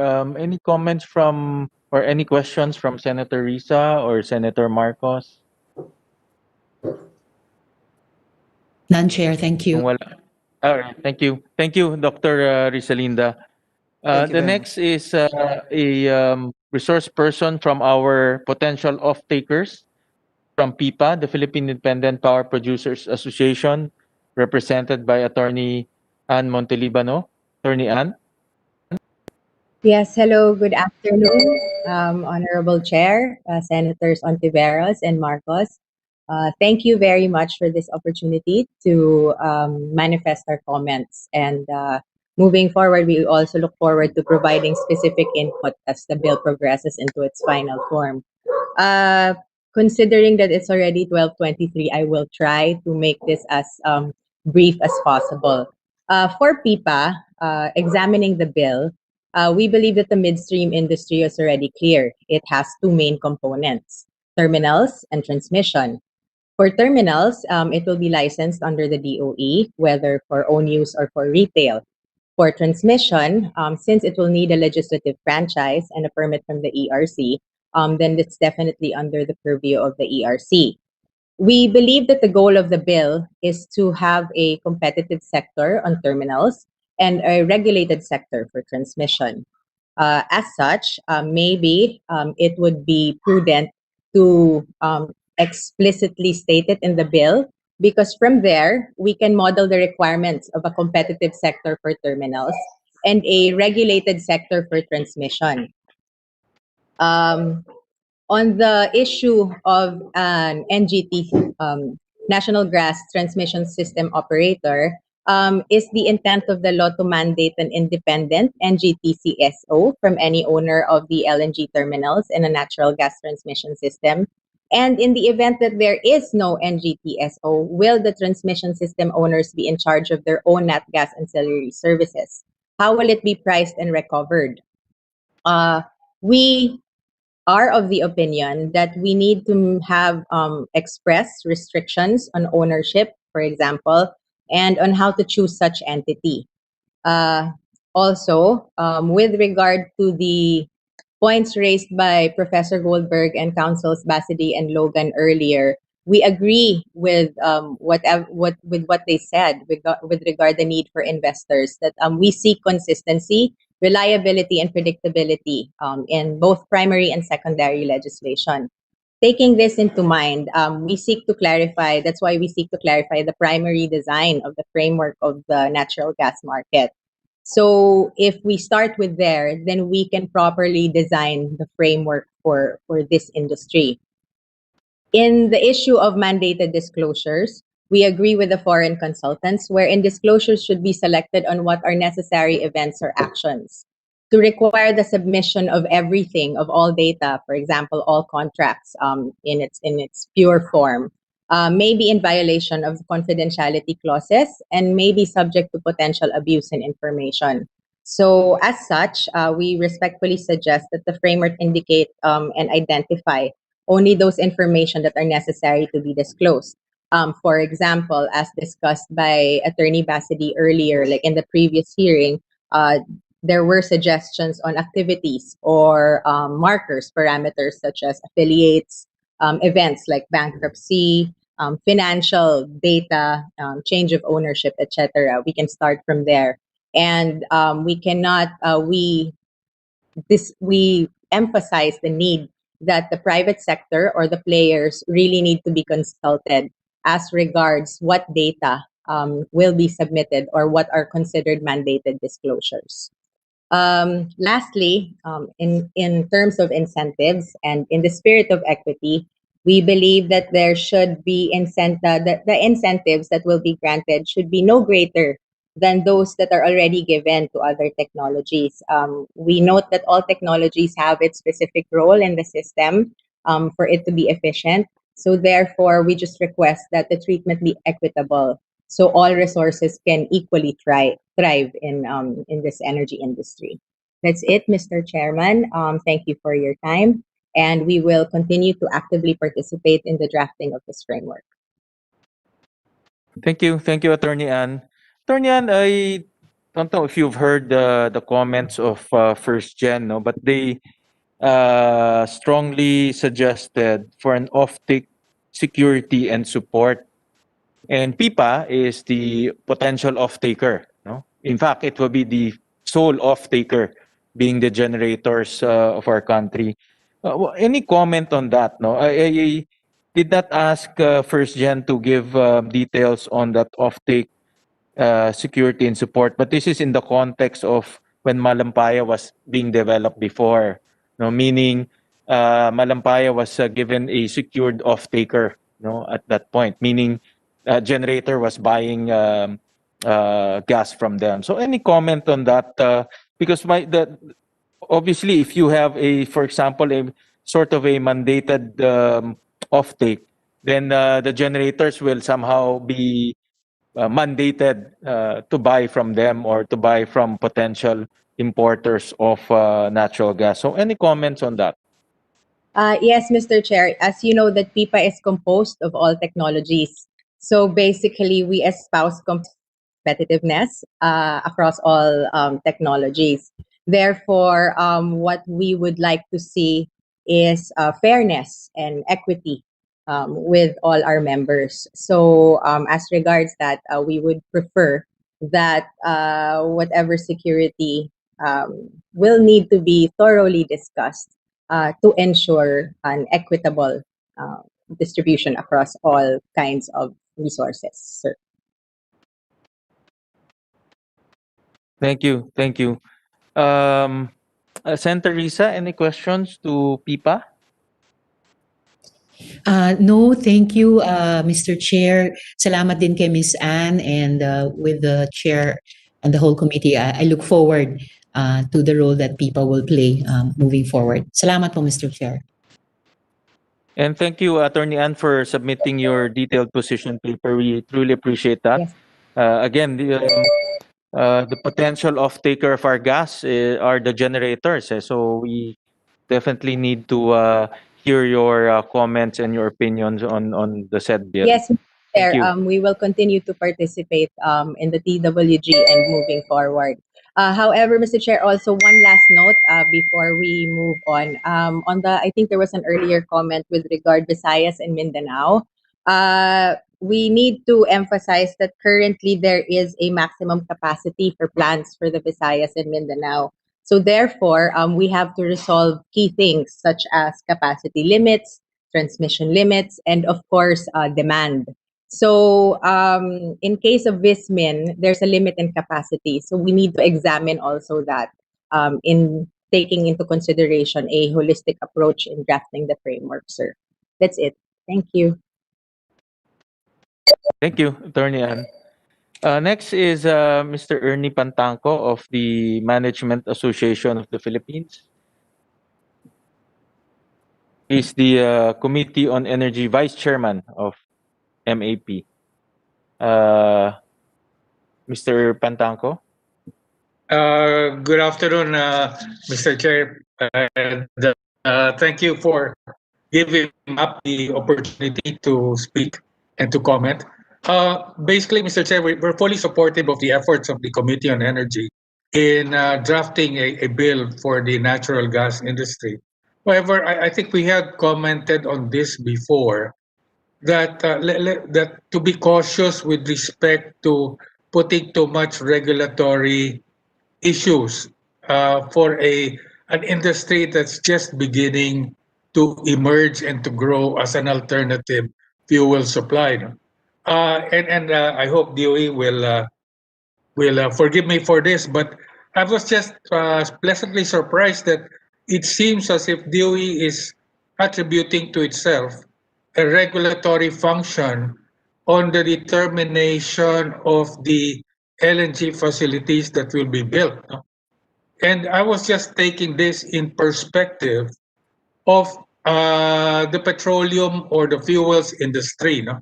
i.e., why is DOE so interested in coming out with guidelines on and information respect to LNG facilities, FSRUs, land-based regas facilities? When if we look at the industry, the petroleum industry is currently deregulated. Does DOE monitor how much does a refinery cost? How much does a fuel receiving facility that's been set up in the Visayas? Does DOE regulate tankering? The fuel barges that deliver fuels from inter-island. These are currently unregulated.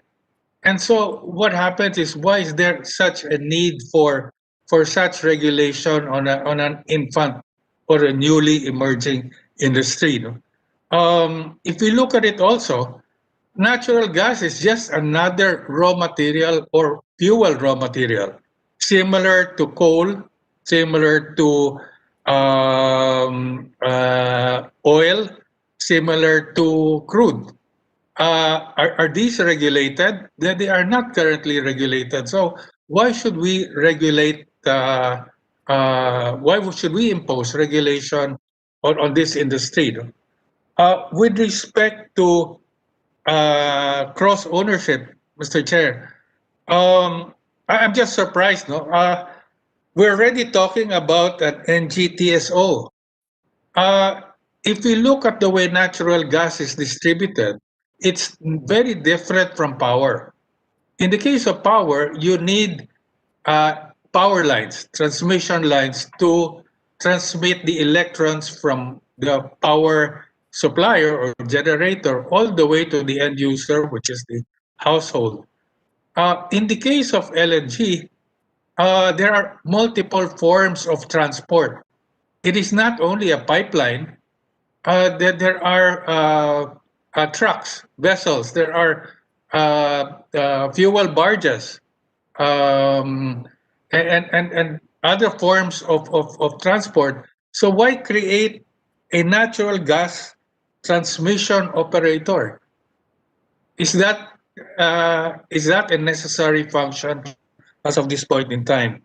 And Mr. Chair, just for the issue of regulation also, if we are concerned about the end use or the cost of natural gas, the natural gas importers know they have to be competitive, because at the end result, natural gas is just a fuel similar to coal that will power the power plants, that will be distributed power to the end consumers, and ERC is responsible for monitoring the cost of delivered power, of which the fuel is one component. And therefore, why do we need to regulate it from the fuel source?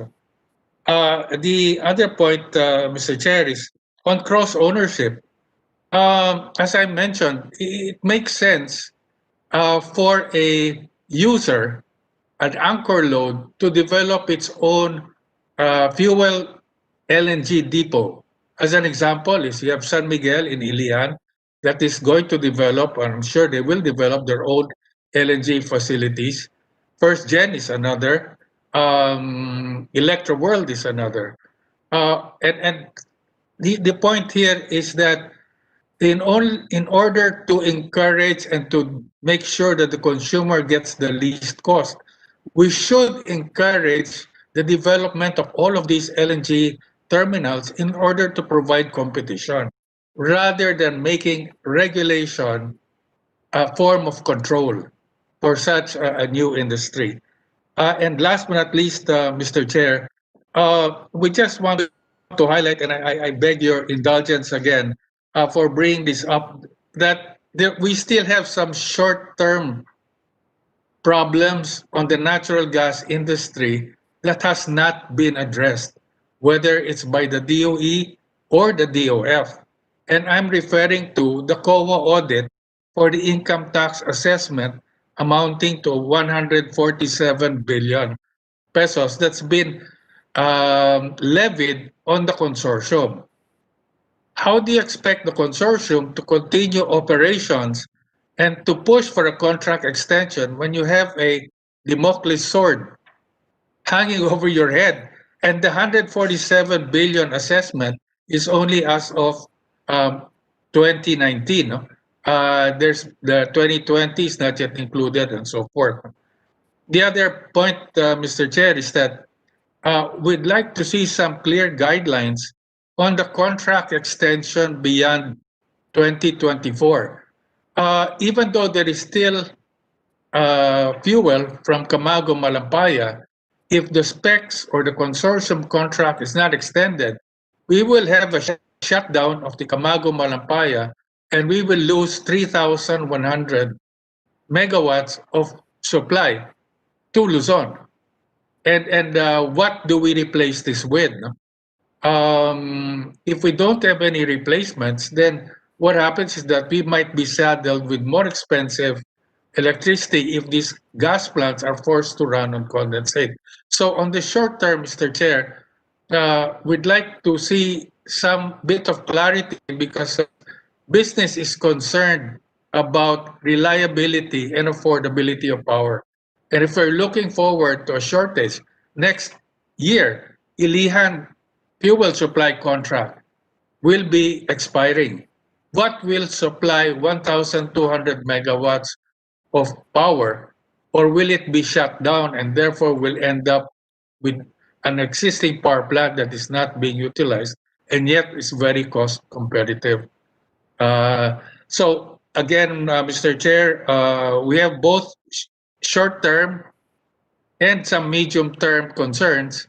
But again, we just like to re-emphasize that the natural gas industry is still its infant stages, as you had mentioned. And if we unduly regulate the function, then what happens is that we may not even develop the industry. Thank you very much, Mr. Chair, and we will put this together in a position paper. We just hope and beg your indulgence. we don't react as fast as we would like to, because we have to clear all of our position papers with our map board before we can submit them to you. Thank you again, Mr. Chair, and a pleasant good afternoon. Thank you, Ernie. Thank you, Ernie. And I do agree with you that we have to be very careful with overregulation and regulatory overreach. That's why we are soliciting some comments from private proponents themselves, as well as industry experts, so that we don't want a legislation that will stifle private investments to this nascent sector. So yeah, I do subscribe to your principle. Thank you, Mr. Chair. Ernie. We recognize Attorney Dimagiba of Laban Consumer, representing consumers. Good morning, Chairman.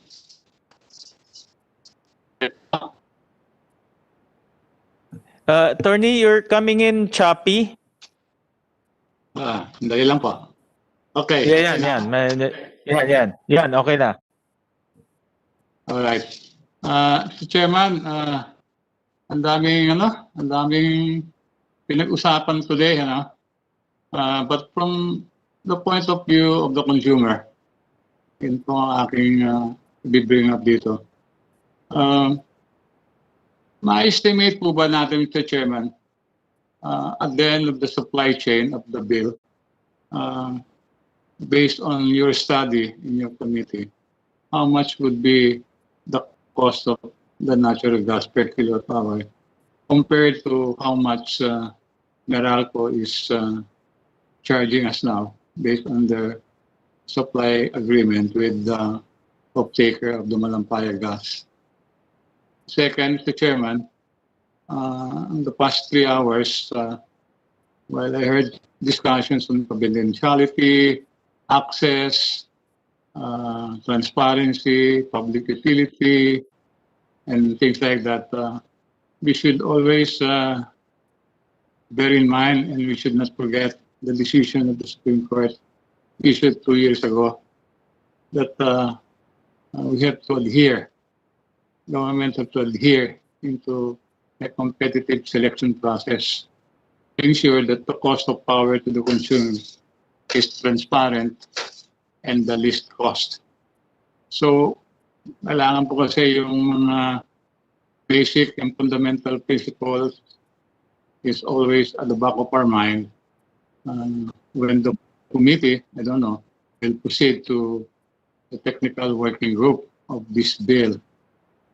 But foremost of the two is ano po bang halaga nitong natural gas na to sa bulsa ng ordinary consumer. Hindi naman po niya maintindihan lahat yung pinag-usapan kanina. Ang sa kanya lang is ano ba yung how much, magkano. And add to that is yung pong competitive selection process. Wala po kasi yung principle na yan nung umpisang Malampaya. So I understand their power supply agreement is based on a sort of a combination na take-or-pay contract. Medyo masalimuot to the consumer. But at this time, at meron tayong CSP, we should be able to know how much. No? Maybe if ERC is still around or DOE is still around, you can probably inform us now kung magkano ba yung provide natin dyan sa Malampaya. Dito po sa bill na to, ang dami rin incentive siniging ni Press Gas eh. Hindi ko po alam kung magiging murang kuryente yun. Alam mo pa, mamahal sa mga incentives na yan. Siyempre, babawiin din po sa consumers yan. Ano? So, yun lang po. Back to basic lang po kami sa consumer group. Ano bang halaga nito sa bulsa namin? Thank you, Mr. Chairman. Thank you, Attorney Dimagiba. Well, in theory, Attorney, the imported gas should be cheaper, or imported LNG should be cheaper, because there is competition, meaning the terminal owner or the off-taker can buy anywhere around the world, as opposed to right now, you only have one from Malampaya. No, but we'll run some simulations, and we will request DOE to run some simulation regarding this so that we can explain to the consumer how much per kilowatt hour this imported LNG or imported gas will cost our consumers. We'll furnish you a copy of that simulation. Thank you. Thank you, Attorney Thank you. Dimagiba. Thank you. We also invited Chair? some government. Yes, Senator Risa. Mr. Chair, may I just ask one follow-up question kay Attorney Dimagiba?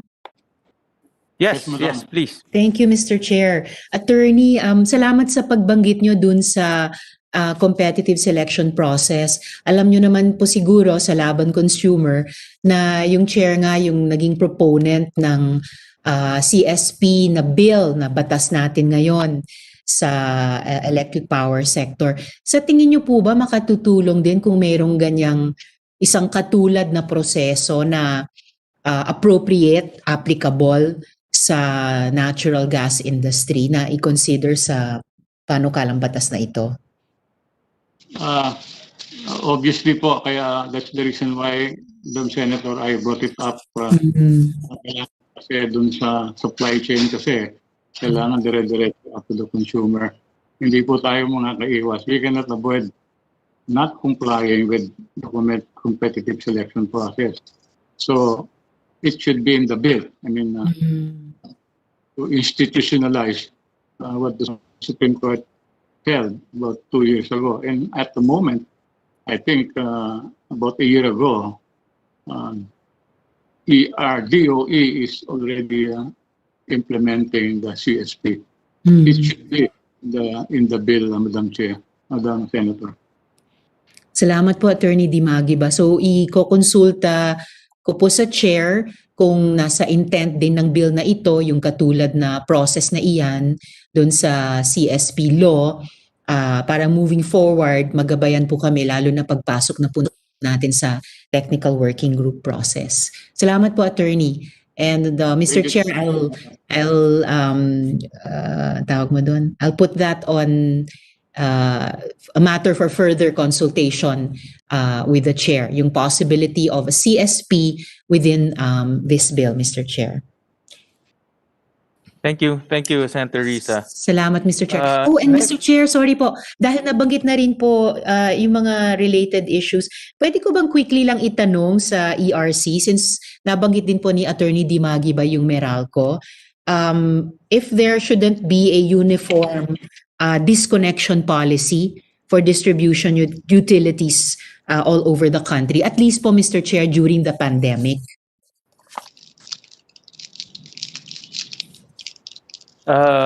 Director Montenier, you may respond if you are, if you know the policy of the ERC on this matter. Apologies, Your Honor, as I am not aware if the disconnection policy in times of pandemic is uniform for all, but I will inquire and submit the reply to the committee. Salamat po, Ma'am Sharon. Salamat po, Mr. Chair. Thank you, Senator Risa.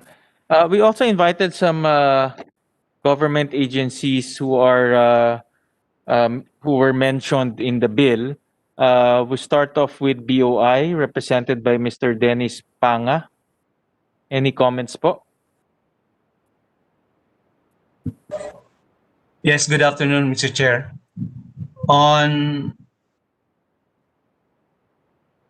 On section 29 on incentives, the BI supports the general intentions of the bill and the inclusion of LNG terminals and natural gas transmission systems in the annual investment priorities plan for purposes of incentives under EO number 226 in order to support the development of the midstream natural gas industry, subject to consultation of the guidelines and criteria with the DOE as the lead implementing agency for energy sector and other relevant parties.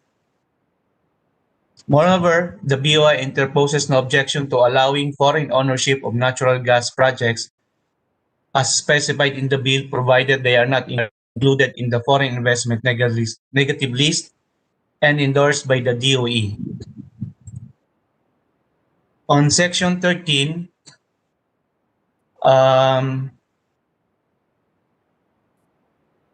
we support the assigning the natural gas industry participants the responsibility of not engaging in any uncompetitive behavior or any act that curtails market competition or is detrimental to consumers. On Section 25, regarding publication of unbundling of fees, we also commend the provision that requires permit holders of the natural gas transmission system to report unbundled terminal fees, natural gas transmission fees for easy monitoring and transparency. Mr. Chair, on Section 9, a representative of the Bureau of Product Standard is also attending the meeting. He can share the DTI comments on this section. Thank you, Mr. Chair. Thank you. Thank you, Mr. Dennis. Next is DOF, represented by Attorney Karen Yambao. Good afternoon, Mr. Chair. May I make a clarification? First off, Yes, sir, go ahead. I am from the Bureau of Customs. I do not represent the DOF, so I cannot speak on the DOF po. Okay. We actually invited DOF because there were some incentive provision in the bill. Good I don't know afternoon, if Mr. you Chair. are. This Yes. is Attorney Jeline from DOF. Oh, there. Okay. Attorney Jeline. Okay. Mr. Chair, But BOC can also comment if BOC can also comment if you want to comment. However, our intention is really to solicit comments from DOF mother agency in relation to the incentives that were mentioned in the bill.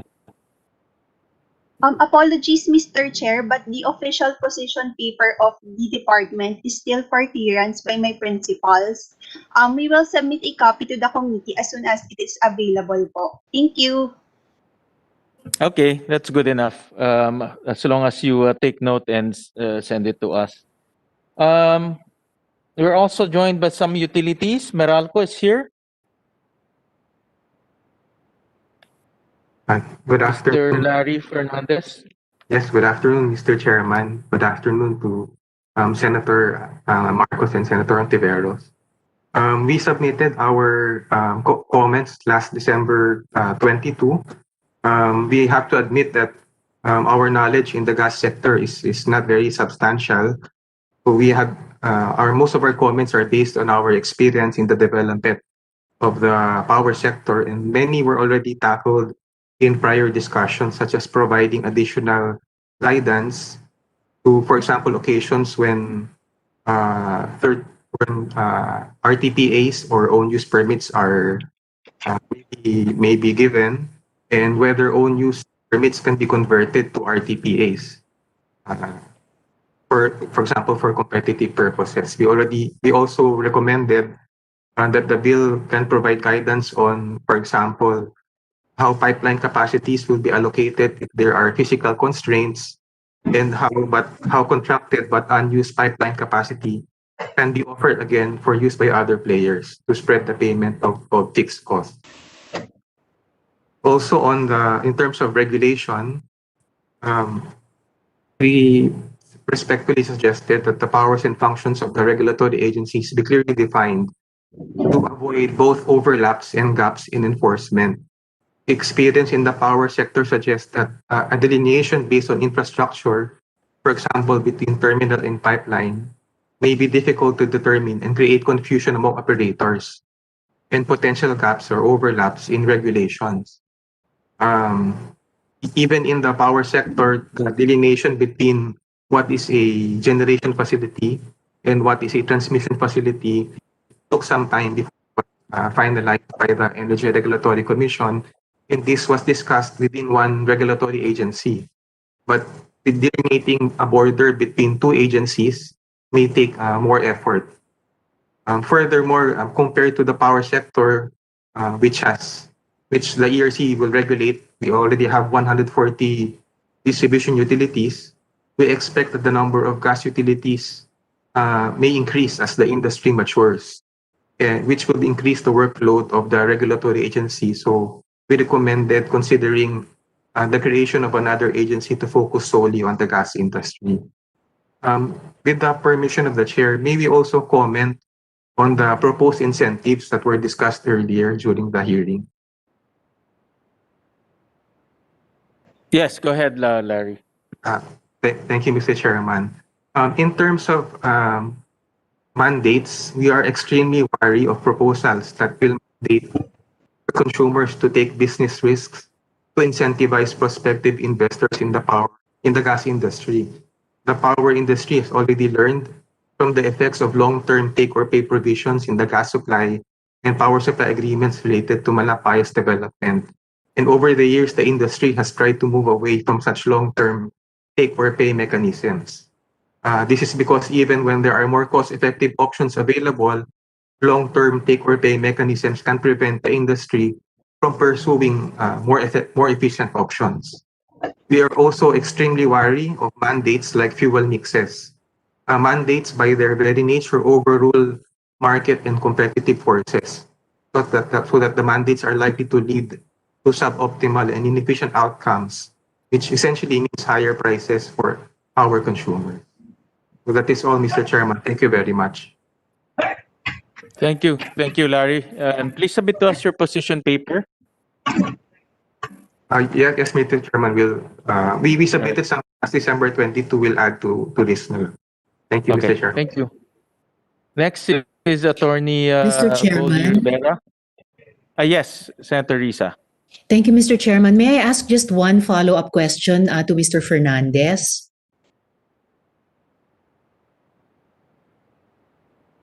Mr. Chair, may I? Yes, go ahead, Senator Thank you. Risa. Thank you, Mr. Chair. Magandang tanghali po, Mr. Fernandez. I asked the ERC a related question earlier. So since you are here, may I take the opportunity po to ask you if Meralco would consider extending your installment-based payment scheme for your consumers to help them cope with their economic difficulties amid the continuing COVID-19 pandemic that remains a threat to our country's recession-bound economy. I take note, sir, that Meralco had earlier announced that it has begun sending out notices of disconnection to consumers using 201 kilowatt hours and more and who are behind in their monthly payments. And kaya ko po'y tinatanong, sir, kasi I'm really hoping that Meralco will find a way to stick to its corporate motto of may liwanag ang buhay and work with government towards programs that will prevent the denial of power services to many Filipinos struggling amid the pandemic.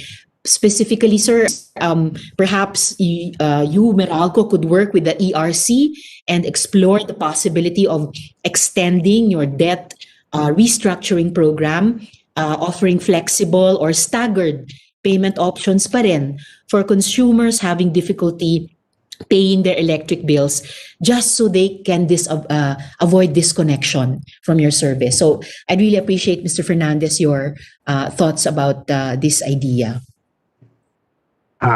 Thank you for the suggestion, Senator Antiveros. So currently we are guided by the ERC's October 2020 advisory, but even beyond that, we already extended the disconnection moratorium for consumers using 200 kilowatt hours or less. We can consider, we will study the suggestion to extend payment terms for our customers. We just have to note that out of the total bill, the actual distribution portion is the portion that accrues to Meralco, and the rest are pass-through charges, which we have to settle in full and on time. So over the 10 months since the pandemic began last year, Meralco has been paying our generation, transmission, and other suppliers in full and on time, while we are not able to collect in full from our consumers. So in effect, we are advancing substantial pass-through costs for suppliers. But we will consider that and we will study that, Mr. Chairman. Thank you so much, Mr. Fernandez, Mr. Chairman, for considering this and committing to study this idea. Could I just quickly ask how many households are potentially affected by disconnection as of the moment, prior to Meralco's study of this idea? At present, I do not have the exact numbers, Madam Senator. In terms of the breakdown of our consumers, those consuming 200 kilowatt hours and below, they account for about 70% of our customers. So majority po. Yes, ma'am. All right. Muli po maraming salamat, Mr. Fernandez, at salamat, Mr. Chair. And I wonder, Mr. Chair, if I could also solicit the reaction of ERC, since, as Mr. Fernandez said, Meralco is following the ERC directives. And if ERC has any idea how it might also work with the generators, the transmission system, the suppliers, whose pass on charges to Meralco are also involved in this situation and the idea. ERC, you may respond. Thank you, Mr. Chair. Yes po. Yes, Madam Senator, to confirm the uniform disconnection policy that you inquired earlier, it's covered by our advisory dated October 29, 2020. However, this is a minimum naman po, and the DUs can go beyond it if they so wish. So that's no disconnection until end of December for those with consumption equal to double the lifeline threshold, and for Meralco that's 200 kilowatts.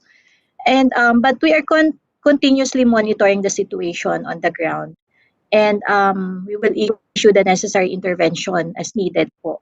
We will also look into the issue that you brought up today, Your Honor, and so we can also review and monitor.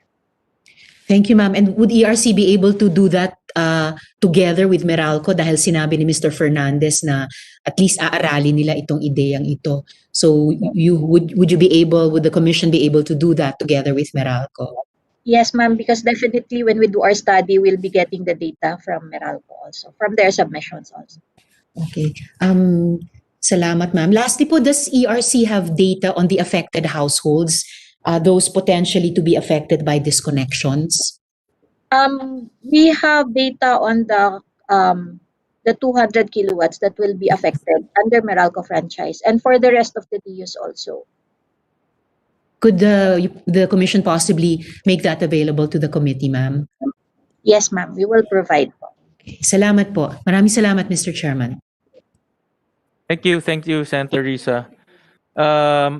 Next will be Phil Reca, Attorney Goldie Rivera. Any comments? Ano pa ba siya? Attorney Rivera, are you still there?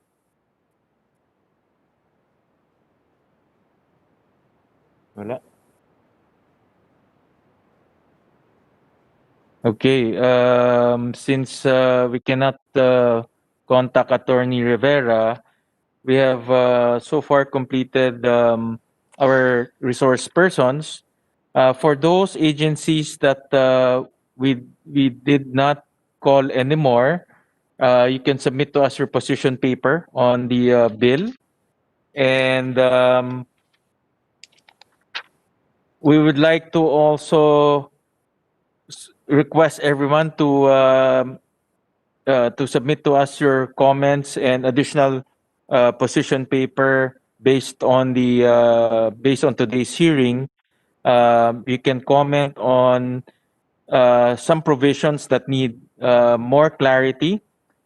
Please comment also on the division between the powers between DOE and ERC.